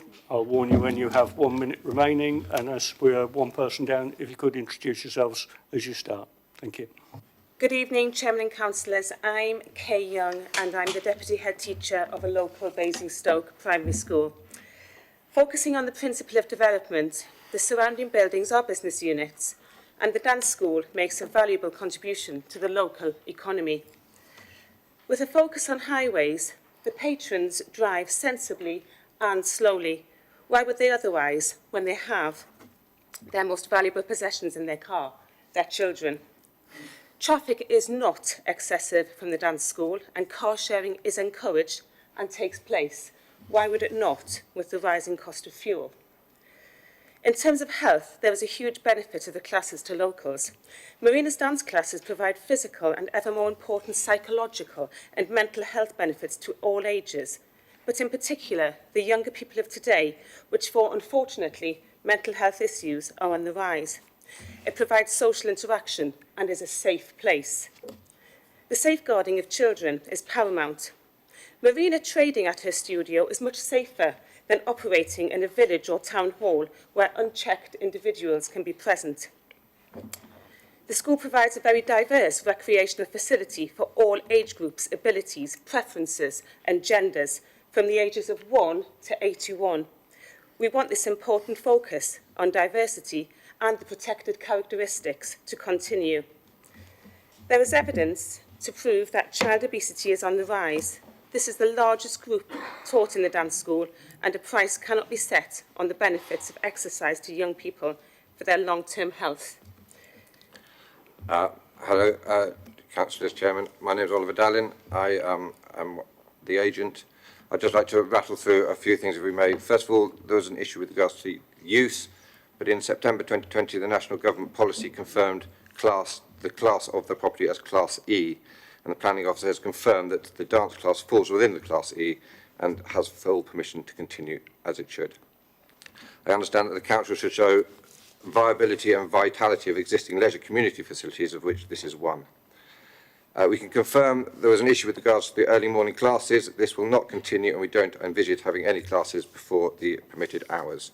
We are only asking for a 10% increase in hours from Monday to Friday and a 17% increase in hours on the Saturday.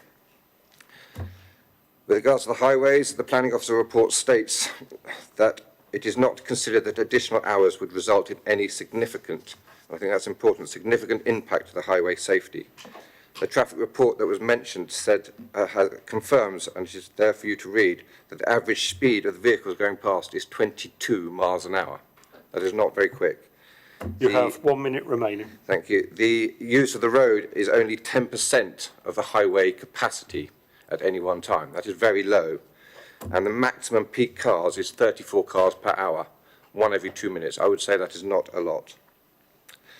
With regards to the walkers, the cars are driving at a slow average slow speed of 22 miles per hour, which gives enough time and space for walkers and other users of the roads to step onto the grass verge as cars approach.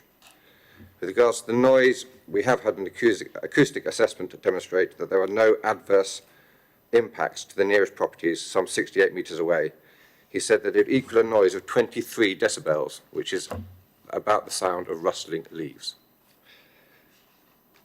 I would hope that you would be able to support the officer's recommendation to approve this application. Thank you. Thank you. If you could turn the microphone off, please. Questions for the speakers? Councillor Rattigan. Thank you. Can I ask, is there any signage to make sure that drivers slow down along that path where the walkers might be taking the same? Well, we do need a microphone on when you're speaking. There's no council signage, but we'd be happy to put some up if necessary. Councillor Bowes. Thank you, Chair. Just saying, in the public observation, it says... Sorry to interrupt. Can you turn your microphone off again? We have to. It's one microphone at a time. Okay. Thank you, Chair. In the public observation, it says that the tenant runs dance classes for over 400 children and 5 staff. But in the officer comment, it says that there are 148 students. I just wonder, could you confirm if it's 148 or if it is over 400? Thank you. It is 148, correct. Thank you. Thank you. Any more questions? No. Thank you very much. And if we could have Councillor Phillimore, please.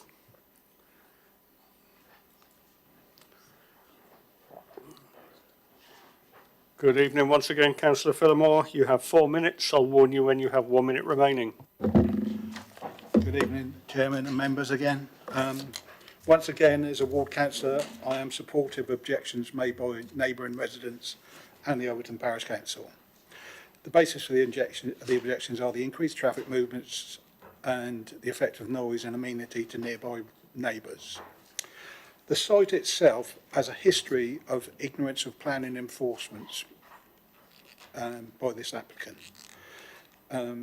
In 3 previous years, 2020, 2021 and 2022, officers from Basingstoke and Dean Borough Council Planning Enforcement Team have written to the applicant to advise them that they didn't have relevant planning permission to operate these types of business or to operate at times they were open.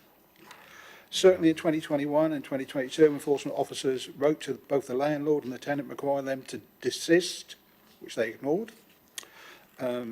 Instead, tenants have been invited in regardless of the lack of relevant planning permission, and to be fair, with no knowledge that they were operating outside of planning conditions. There were references made to loss of jobs from the applicant, the tenant's loss of jobs. However, this is only negligible on the impact on the additional hours that were asked for. And in fact, whilst one of the speakers referenced that they didn't want to operate in the middle of a town or village, they still operate in Whitchurch. So that is a bit of a contradiction to that. I haven't got much else to say, only that if members decide to oppose local and parish council objections and grant planning permission, I do think that sensible and amicable opening hours should be conditioned if such things exist. Thank you. Questions for Councillor Phillimore? No? Thank you very much. All right. Questions to officers? Councillor Frost. Thank you, Chair. I'd like to look at page 281 of the report, third paragraph down, final sentence. I'd just like officers to elucidate how they come to the conclusion that it's not therefore considered that the additional hours would therefore result in impacts to highway safety.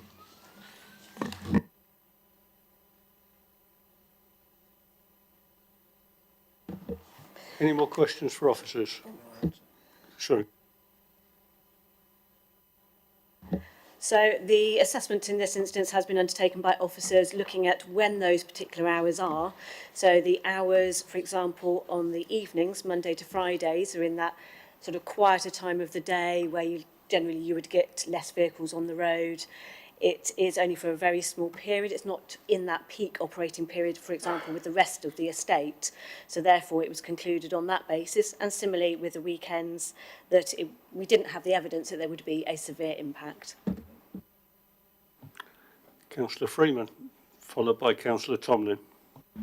Thank you, Chair. It's quite difficult to tell from the map up there. How close is the nearest residential dwelling to these units? So Patricia here is just indicating, so we have a dwelling just there where the laser is, the point at the moment, so that is the one to the south. Then you have properties to the east, and then another one to the west. And if I turn your attention to the report, the distances to these properties are actually cited on page 279 at the bottom of the page. Councillor Tomlin. Could officer just confirm, after the comments from Councillor Fillmore, that the applicants do actually have planning permission to run a dance studio under the conditions of the industrial use of these buildings? So again, that is set out within the report before you. So the units, when originally constructed, they were of a light industrial use and storage. It had been confirmed that this particular unit had been in a light industrial use since approximately 2003, and therefore have subsequently benefited from permitted development rights that came into force through a change to the use classes order, and that enabled this particular use class to change. So therefore, under what is now what we call Class E, you can change from a light industrial unit to the use that is proposed, which is that sort of recreational use. And so that does not require planning permission. Thank you. Any more questions? No? In that case, debate. Councillor Frost, followed by Councillor Harvey. Thank you, Chair. I'm really struggling with this particular application because, you know, I'm struggling. There are, as far as I'm aware, with the exception of the highways, okay, there was no perceivable planning grounds to actually refuse it, okay, and I've now had clarification on the highways, and I'm struggling to understand how we cannot approve this particular motion. I would like to hear what other people have to say, but if no one wishes to make a motion, then I will do so. Okay, thank you, Chair. Councillor Harvey. Thank you, Chair. I'm looking at page 272, looking at the various conditions. What struck me was the operating hours under the old permission, and obviously the extension that's asked for. And I just look at that extension and consider the impact on the amenity of the neighbours. They already have an amenity impact under the existing hours, that's clear, but that impact is established and it's existing for the period of time that the operation has been undertaken in that property. That's fine. So I'm not arguing necessarily against the hours that exist. The extension hours, however, further into the evenings 5 days a week, and also at the weekend on the Saturdays, is significant. I would see that as being significant were I a resident faced with that extension of hours to a unit next to me. So in that context, putting yourself in that, you've got to understand the impact on their amenity, and I do. So on that particular ground of the reasoning for rejection, I'm struggling, in a sense, because, yeah, I think the amenity is impacted and I wouldn't support the extension of the hours.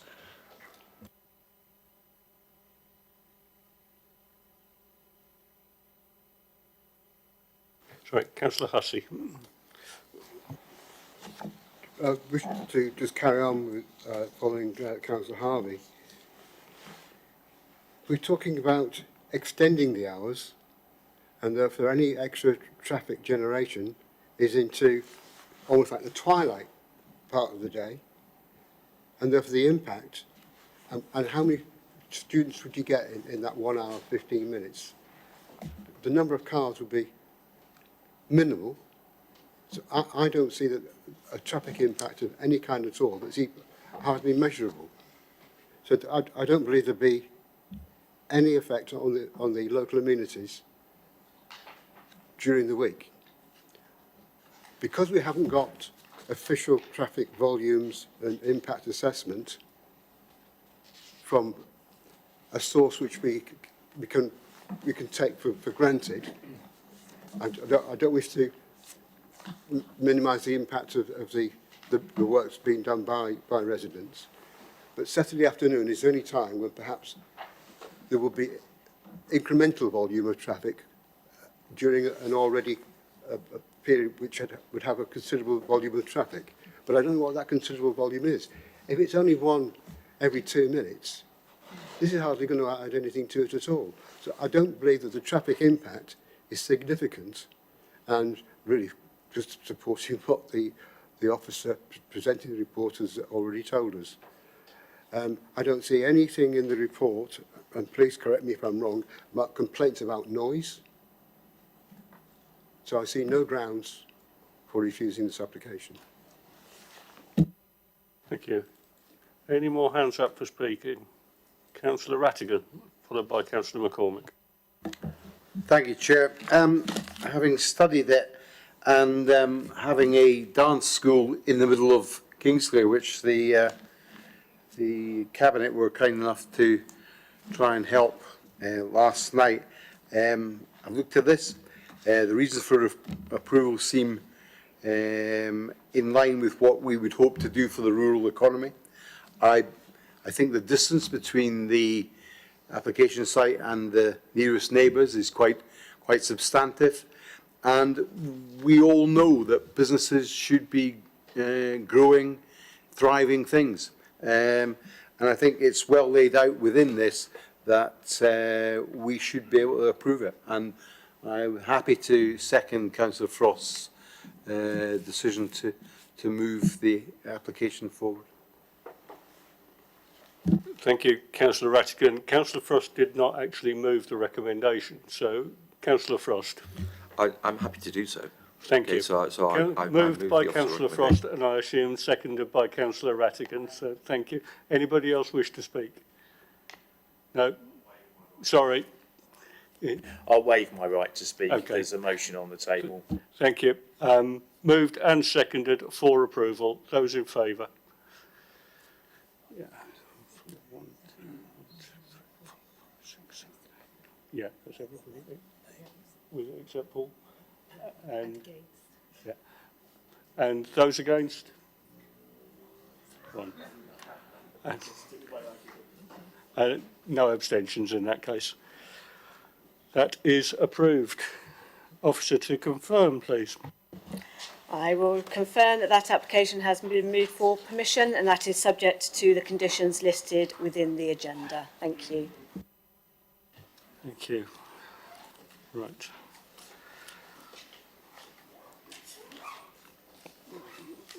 That was that, wasn't it? Yeah, that's all right. 5, thanks. I'm getting lost. I'm getting the right mess tonight. Right, item number 5, land at Inhurst Lane, Borghurst, Hampshire. Catherine. Thank you, Chairman. So this is a site that has been before members previously. We have had a couple of planning applications here for the erection of a single storey or a single dwelling. On previous occasions, the applications have been refused, and this is a third proposal before you this evening, again for a single storey dwelling on the site.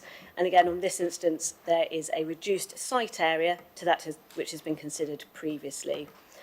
We also have a dismissed appeal on this site where the inspector raised concern about the site area and the relationship of the property to ancient woodland and a 20-metre buffer that we seek to achieve in order to retain those biodiversity interests.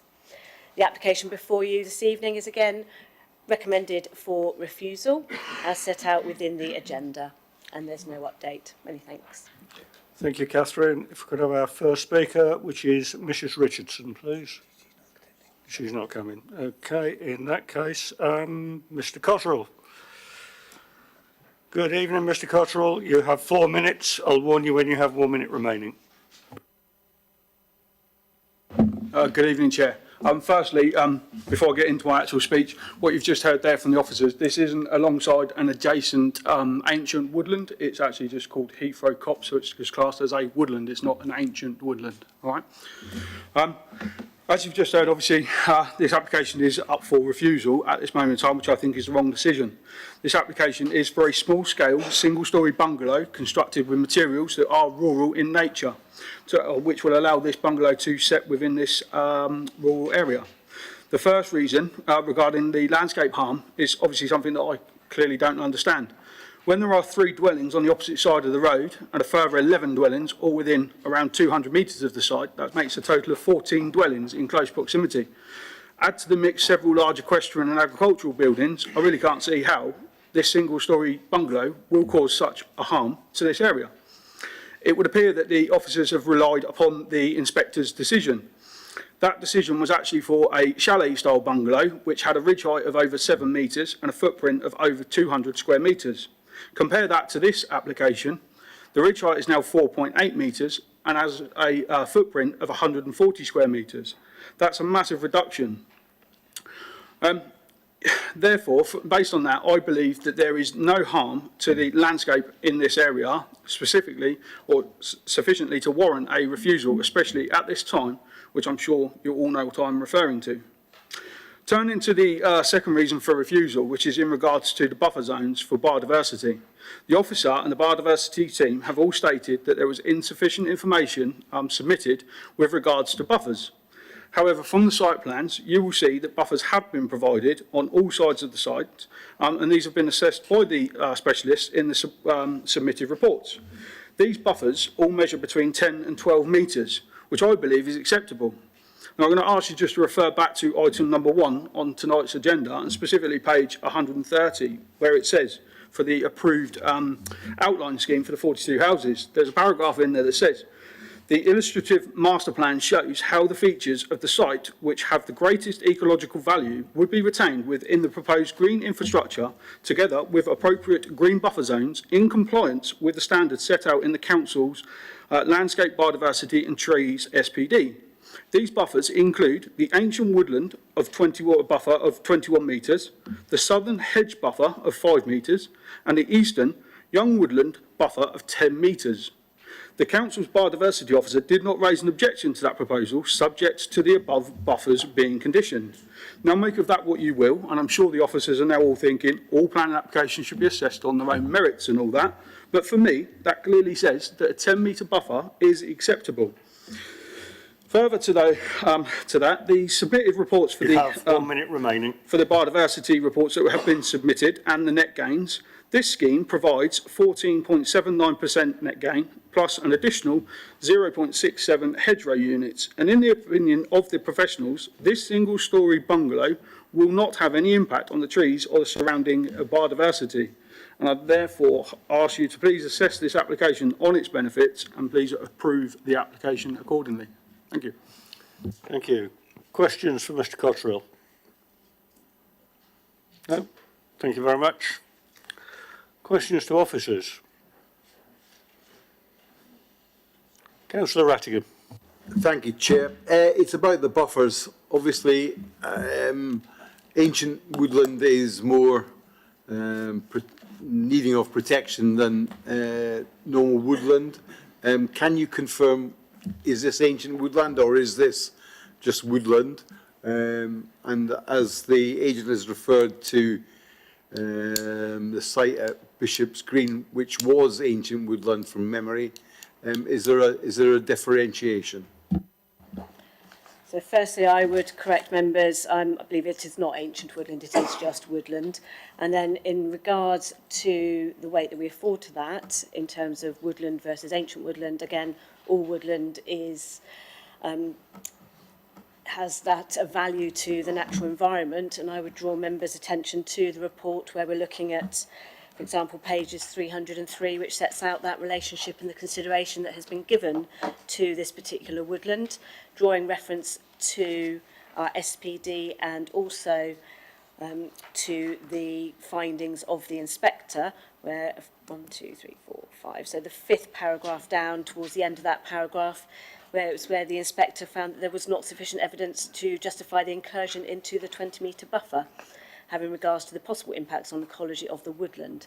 So again, we are adding value to the woodland as part of our overall natural environment. And again, we don't have sufficient evidence in officers' view to deviate from what an inspector has previously concluded. Thank you, Catherine. Any more questions? Councillor McCormick. I feel I have to ask this as a rare opportunity to ask a question of this nature. We've got the Office of Nuclear Regulation on this. saying that it's unacceptable, but it doesn't really say why it's unacceptable. It just says unless agreed by Hampshire and West Berkshire as well. What weight should we accord that in our deliberations? So this site would be in one of the wider zones where we notify the Office of Nuclear Regulation because we are looking at an additional dwelling. However, when we are looking at that, we are looking at the response in conjunction with Hampshire County Council Emergency Planning, where they look at that response. So if there were to be an incident, what would happen and how do they respond to it and what capacity they have to respond to the additional population within that area. Because the emergency planners have accepted it, they have no objection, we felt that that is actually, it's reasonable to be not affording weight to that in that overall planning balance. Okay, no more questions? In that case, debate. Councillor Faulkner, followed by Councillor Rattigan. Thank you, Chair. Yeah, I suppose looking at this, earlier this evening we approved 42 houses at Bishop's Green on a rural site which drains into a site of special scientific interest, i.e. the River Emborne and its two ponds which are used for fishing. So when you consider the scale of that decision, I'm struggling to refuse a single house which is actually close to a few others. Councillor Rattigan. Thank you, and thank the applicant and the time that I've been out on the site. There are 14 houses within much closer proximity to the dance school that we just had say that it would be a visual impact.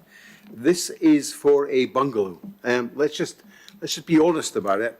We rarely see bungalows in front of us, and this is an opportunity to yes, perhaps move the boundaries a little on what should be a very simple planning application.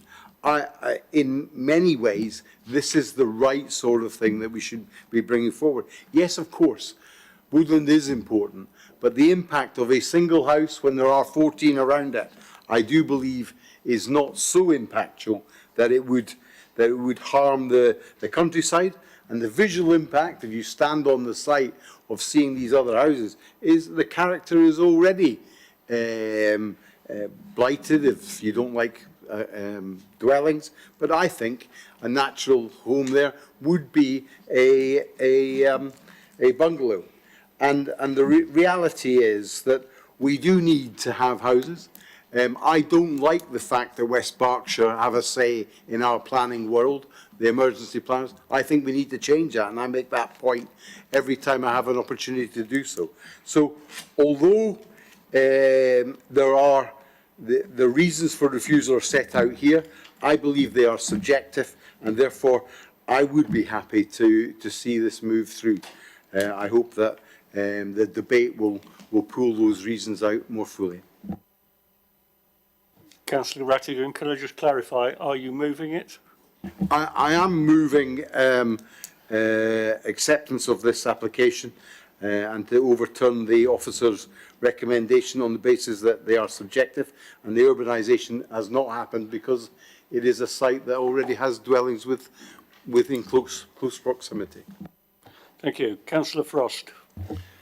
Thank you very much, Chair. Unlike my fellow ward councillor, Councillor Rattigan, I'm in full agreement with the planning officer here, and I think this application should be refused on the grounds that that it is very much a rural area. Yes, there are 14 properties, relatively close by, but in its nature, okay, it's very rural and it's outside the property settlement boundary, and therefore I'm just really struggling, okay, to understand how we can possibly allow this to go forward. We even have the inspector who's given us the exact same reasons as the previous, okay, application regarding the actual distances to the trees surrounding this particular this particular planning application. And I have to say that, you know, I will move, okay, the officer recommendation, okay, on this. Thank you. Sorry, you can't move the officer recommendation at the moment because we've got a... Okay, I'll withdraw the recommendation, but should Councillor Rattigan's motion be defeated, I'll be happy to... I will come straight back to you. Thank you. It has been moved for approval. I have seen hands up. Councillor Tomlin, are you going to second that? I was going to take part in the debate, actually. Right. Is there before we go to further debate, is there a seconder for Councillor Rattigan's motion? Councillor Faulkner. Okay, we've got a proposer and we've got a seconder. Councillor Tomlin, debate. Thank you, Chair. I can understand the essence of a buffer zone. We need to protect the woodland around, but the implementation, I have adjacent to my property 4 houses being built, and they have a buffer to woodland. Well, it's called a wilding area in their back garden, where they're not allowed, presumably, to do anything other than just have a wild zone, which is within 6 metres of trees. And also have, adjacent to that site, another site for 2 houses. They have no buffer. Now, the consistency, I welcome consistency, but we haven't got it. And I have to say, with this particular application, they have reduced and reduced the size of the building to get more and more of a buffer. And it's where do we draw the line and use common sense that looking at this, they've got a slightly less than 10 metre buffer.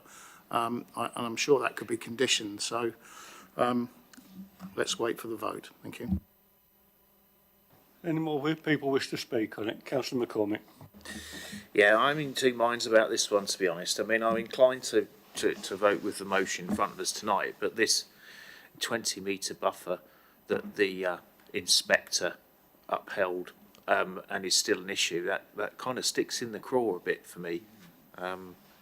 Just thinking about if you're living in a house that's that close to the trees, what kind of light could you expect to have? Probably not a great deal, I should think. But yeah, I'll have to reflect on that. Thank you, Chair. Okay. I haven't got any more hands up. So, Councillor Hussey. I just want to bring everybody's attention in case they've overlooked it or whatever. I think the officers have referred to it already. But areas of existing woodland and the SPD, it says that housing schemes close to woodland must face onto the areas of existing woodland to prevent creep towards the woodland. And it's not possible for the orientation of this site. And therefore, to protect that buffer zone in the future, I would support the officer's view, and therefore can't support the motion that's on the table at present.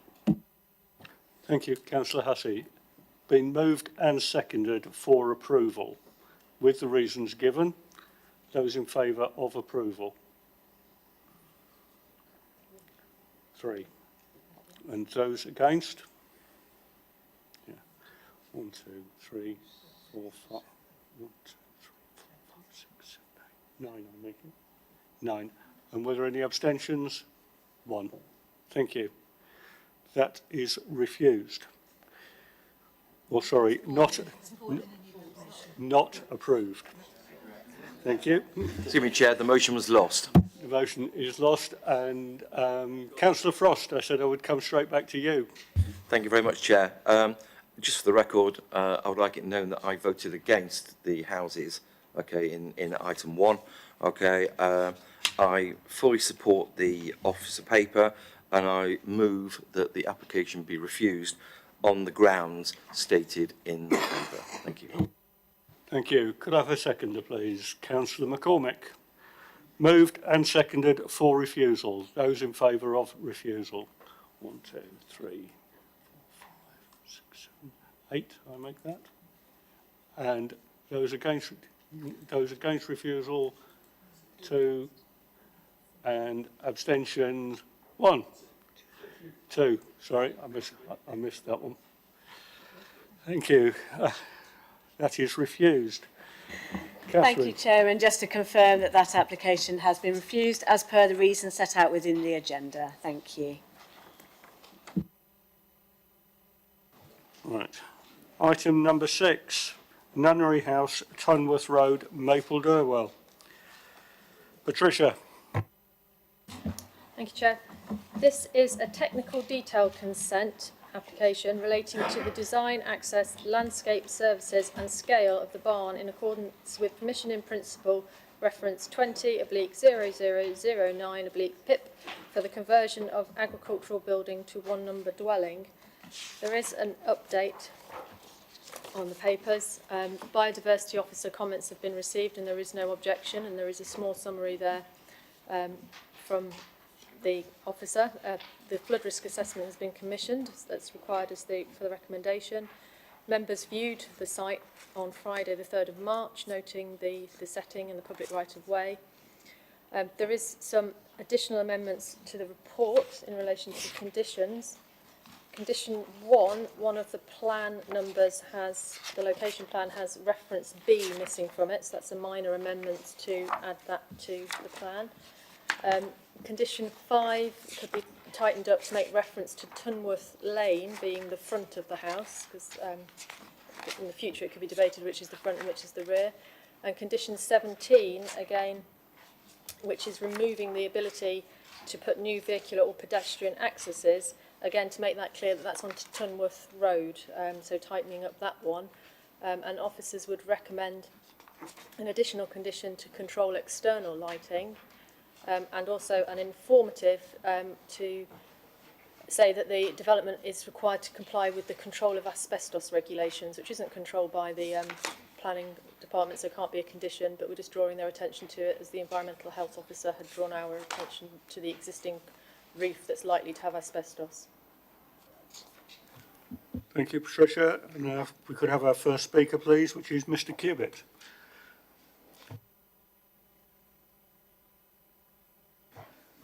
Good evening, Mr. Cubitt. You have 4 minutes. I will warn you when you have 1 minute remaining. Microphone button is on the right-hand side of the deck. Thank you, Mr. Chair. I won't be taking the full 4 minutes as it's getting late. This is the Stage 2 application dealing with the technical detailed consent relating to design, access and landscape. As this barn is in the heart of the Maple Durwell Conservation Area, I'm very surprised that the application has not been submitted with a heritage statement, a landscape tree report and a design and access statement. As these have not been submitted, there has not been any feedback or reports by the conservation officer, landscape officer or tree officer. Although it's a Stage 2 application, it should really be linked to the initial stage where the heritage and landscape officers both recommended refusal.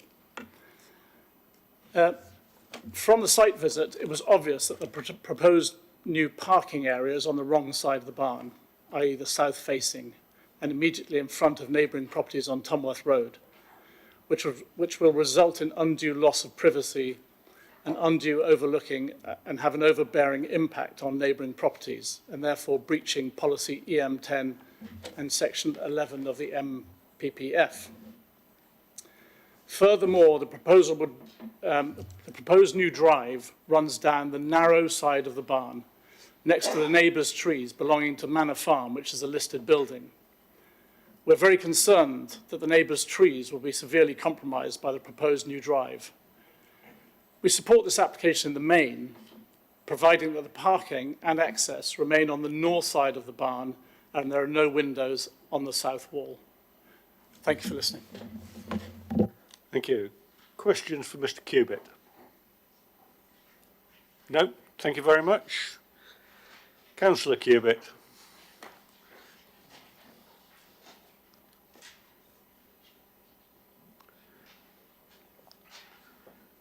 Good evening, Councillor Cubitt. You have 4 minutes. I'll warn you when you have 1 minute remaining.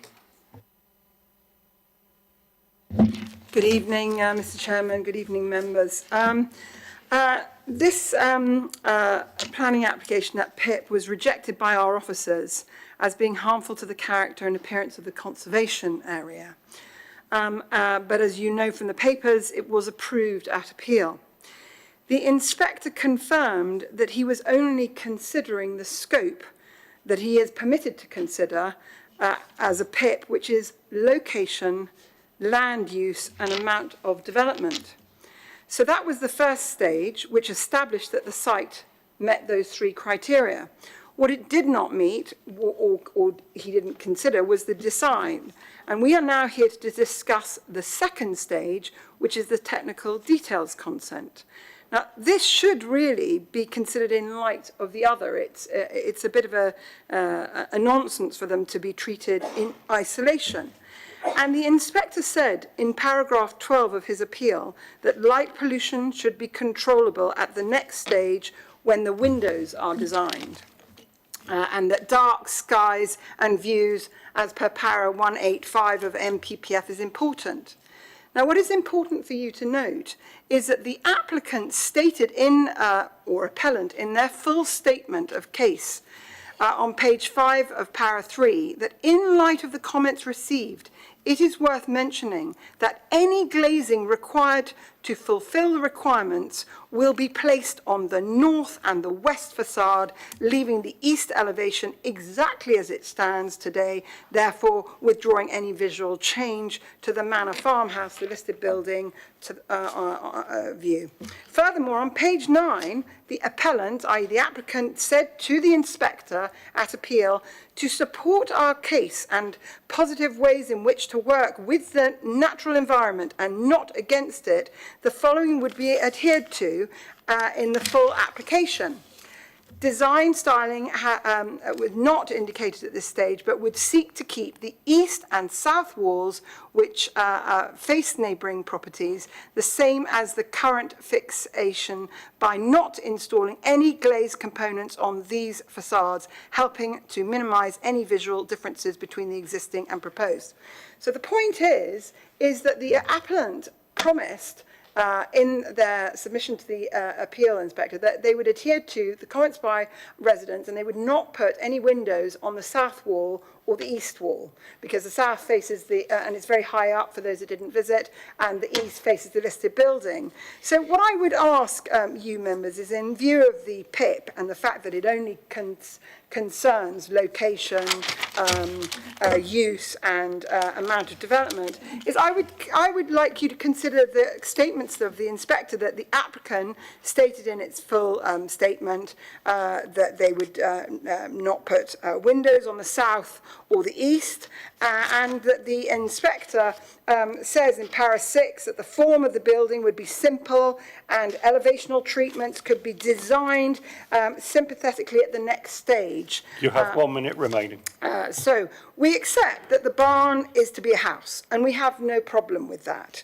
We respect the views of the inspector, but the inspector did not opine on the design, and the inspector was promised by the appellant that there would be no windows south or to the east. So I would request members for you to consider possibly conditions such as removing the windows on the east and the south, as was indicated to the inspector when he approved this PIP, and also to stipulating no external or security lights south of the building, and thus impacting the houses on Tunworth Road, and request a tree survey, because we're very concerned about the trees in between the east-facing wall of the barn and the listed building. Thank you very much. Thank you, Councillor Cubitt. Questions for Councillor Cubitt? Councillor Gaskell. Yes, Councillor Cubitt, just for clarification, you're saying no windows on the east elevation, but I can't see any windows on the east elevation.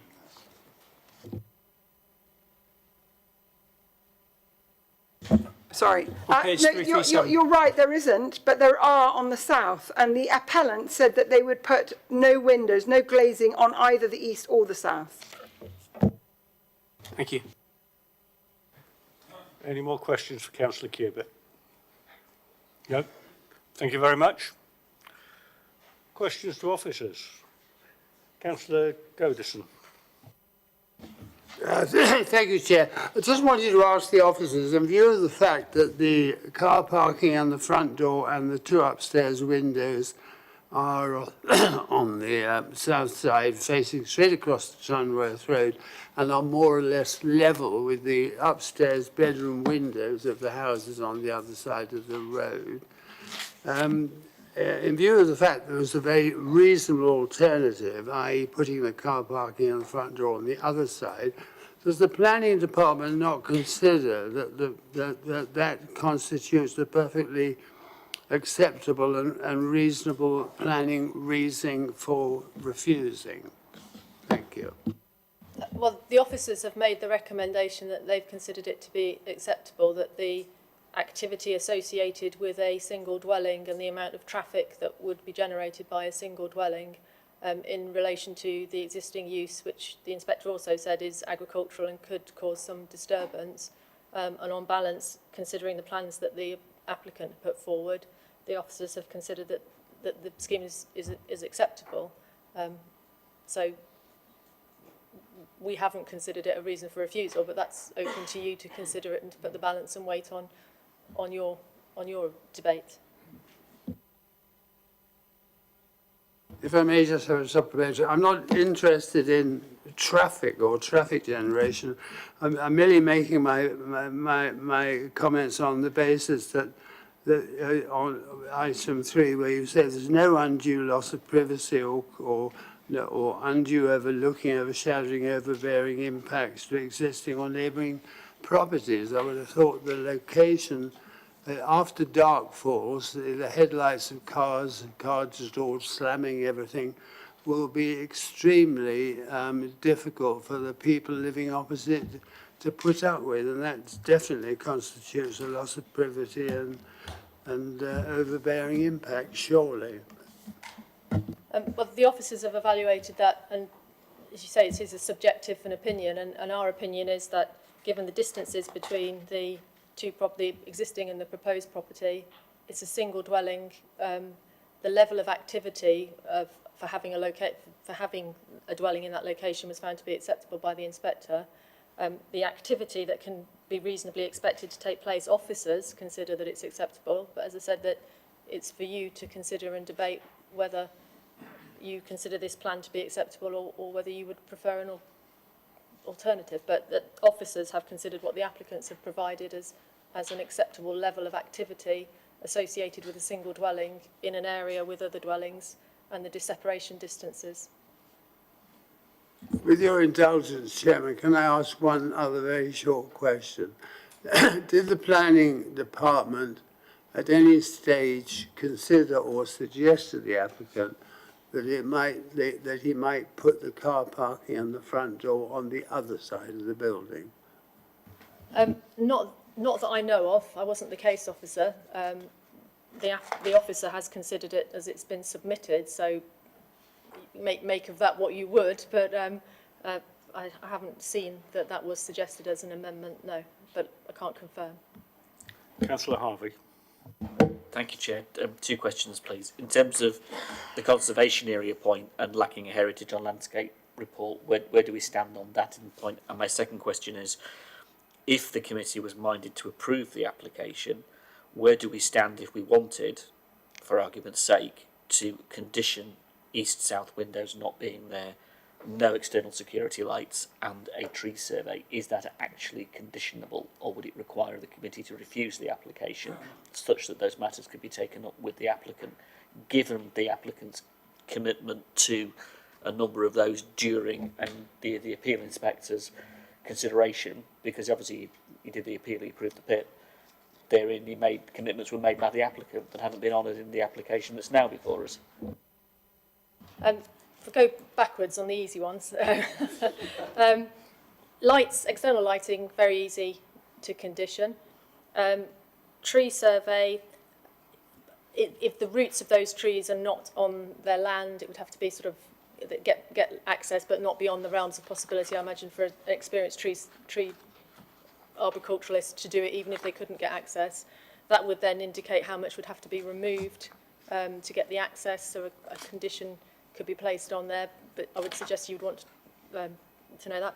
With regard to removing windows from a development, that wouldn't be conditionable, because you would end up with if you look at the floor plan on page 338, the ground floor plan, the upper floor plan there, you've got a ground floor bedroom there, which wouldn't have a window because the alternative is the east, and the east is the much closer relationship with the property to the east.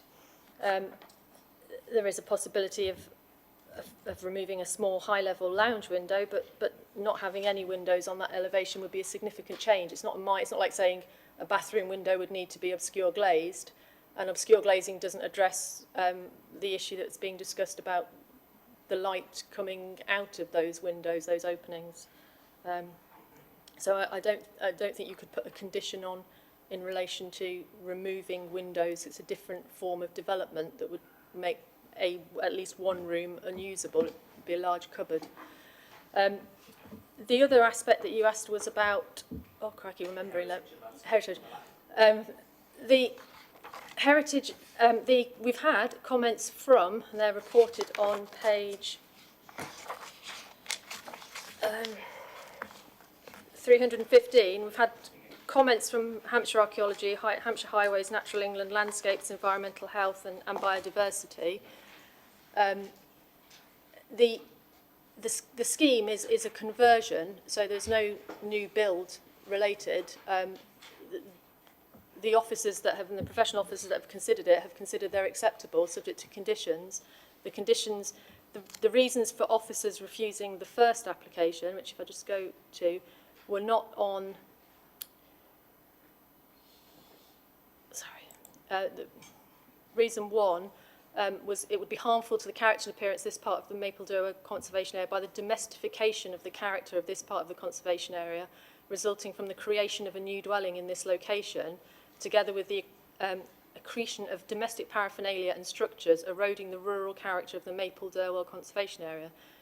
And in addition, it would cause harm to the significance of the listed building. So that doesn't relate to any landscape harm. That relates to the use of an existing building and changing the character of its use from agricultural to a character that is residential, which brings cars and decking and trampolines and Wendy houses. And then the second reason for refusal is that the proposed development through the intrusion of domestic built form and residential paraphernalia within the open countryside would be harmful to the character and appearance of the surrounding landscape, giving rise to a suburbanising impact. So that suburbanising impact has been found to be acceptable by the inspector, and the officers in relation to highways and landscapes and environmental health have all said that the information that they've got, they're happy to have conditions, that the principle's okay, there's enough room for landscaping, there's enough room for what's needed, so they're happy with conditions, they haven't asked for any more information. Any more questions? No? In that case, debate. Councillor Tomlin, followed by Councillor Harvey. Well, it's very interesting, having seen the site on the viewing panel, there is great concern that there is just enough room to get vehicles around the side of the building, but it's right across the roots of trees. Now, we've been talking a little bit sensitive on trees tonight. I think I tend to agree that this is the wrong side to put the access. And in terms of what we've learnt about the applicant's discussions with the inspector about the fenestration and such, I think that we have a building that is not of the greatest quality and the greatest respect to the conservation area on our hands, and I think on those grounds I would be quite happy to move for rejection. Councillor Harvey. No, I'll second that, and nothing to add really, I'll second it. Councillor McCormick. I was minded to move the recommendation actually, but now we have a live motion on the table, I can't do that. Can I just summarise what I think the reasons for refusal will be, or what, not in full obviously, but just for talking about trees. and the narrow and lack of information. So it's the lack of information to say that the trees wouldn't need to be removed or cut back, which would have a negative impact on the character of the conservation area. Or damaged it by the actual design of the traffic access route. Right. So it's okay. So it's lack of info for the trees to say that there wouldn't be damage from construction, and then the damage from the ongoing use of it, construction and use. That would be EM 1 or 10. Yeah, and it's also in a conservation area, so EM 11 as well. Yeah. EM 1, EM 10. And you mentioned the building. Were you raising a reason for refusal on? Yes, the fact that it has windows on the south side. Have I got that right? Or the east side? The south side. That is not respecting the conservation area by the ways of overlooking and the amenity of those residents of the Tunworth Road. Thank you, Councillor. I think the issue of the windows would sort of fall into two categories there from what you described. I think it would either be that the concern is that the fact that the windows are there and therefore the light that would be created, etc., would, I suppose, make the building more domestic in its appearance beyond its kind of existing rural character, which would be a conservation area impact. So that would be one issue. And then the separate issue would be if there was a consideration of loss of amenity. So if I could just seek clarification as to which one of those two it was, please.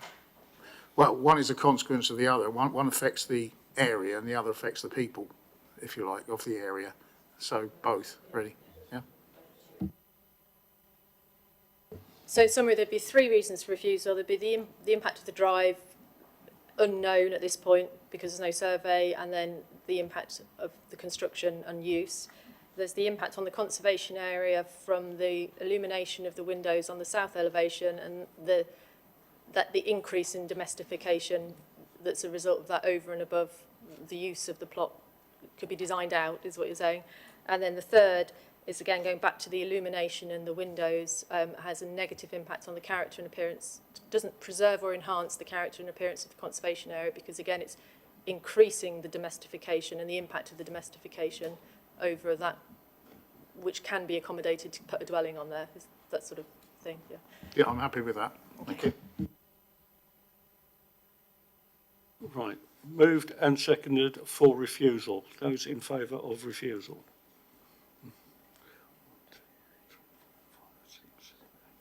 I'll make that 10. And those against refusal? 2. And abstentions? 1. Thank you. That is therefore refused. Patricia?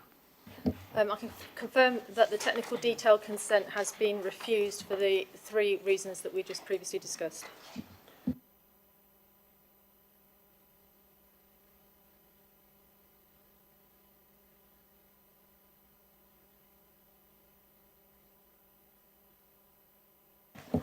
This is a back paper. It's not seeking planning permission. It's seeking to remove a section 52, which was the precursor to section 106's, from a site that linked a new dwelling that was, I say new, it's a very old dwelling now, but linked the building of a new dwelling in the past to a commercial activity. If you look at the plan on the update paper, the red is the residential curtilage, the blue is the activity, the commercial builder's yard, and the green is the shared area between the two. So the impact of removing the section 52 is that you would have 2 separate units on the site, planning units that shared an access as opposed to a dwelling that was linked to the builder's yard. Thank you. Any questions? No. In that case, I will move it from the chair. Seconded by Councillor Harvey. Moved and seconded for approval. Those in favour?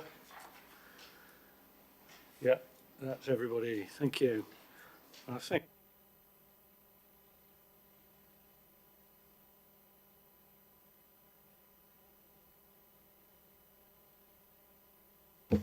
Thank you, Chair. It's just to as you know, we're bringing the quarterly appeals report back now. We did one in December. This is the latest update and covers the period as set out in the report. Appendix A, go back one page. Page 353 of the agenda sets out the period that we're covering, which is from November to end of January 23. It sets out that there was a single cost settlement in relation to the technical details consent at the Clift surgery, and that was in relation to the specific point around highways impact. So effectively there, although the decision was to dismiss the appeal because of an outstanding position in relation to the legal agreement, which is covered then later in the assessment, the inspector nevertheless awarded costs against the council for not being able to provide evidence to support the reason for refusal on highways, in particular noting that Hampshire County Council didn't have any objection to the application.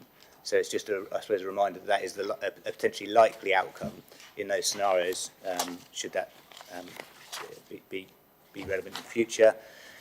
Appendix A then sets out the main or the most relevant decisions. That is in relation to the scheme at Redlands for 57 dwellings, a scheme at Knightsbridge Drive, Newby Road, which was a delegated decision in relation to Gypsy and Traveller sites, which was allowed.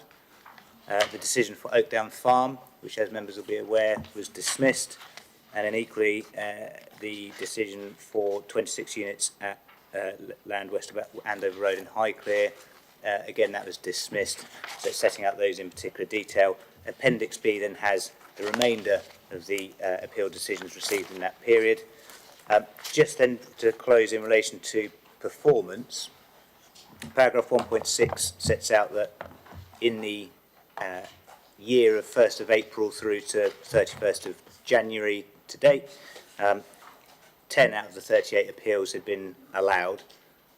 So that's sort of below our requirement in terms of internal council performance requirements.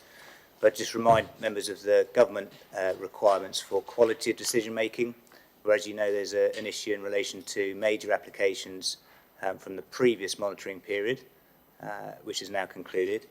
And when we bring this report forward in future, we will be updating it in terms of those terms, just so you've got absolute clarity as to where we are in terms of the government requirements for for quality of decisions. So that is the number of appeals allowed against the total number of major applications considered. So we'll change that so that you've got clarity on that going forward. Thank you, Chair. Thank you, Mike. Just take a few minutes to read that report. There's one factor that I've picked up on it. You can divide the appeals into two categories. You can divide them into planning applications that were refused by officers, and 90% of those get refused at appeal. And then you've got the ones where the officers have recommended refusal and recommended approval, and we've overturned it to a refusal, and we lose 90% of them. I'll let you make what you want of that, but it just bears a bit of thinking about. Thank you very much, everybody. Thank you to the officers, and good night.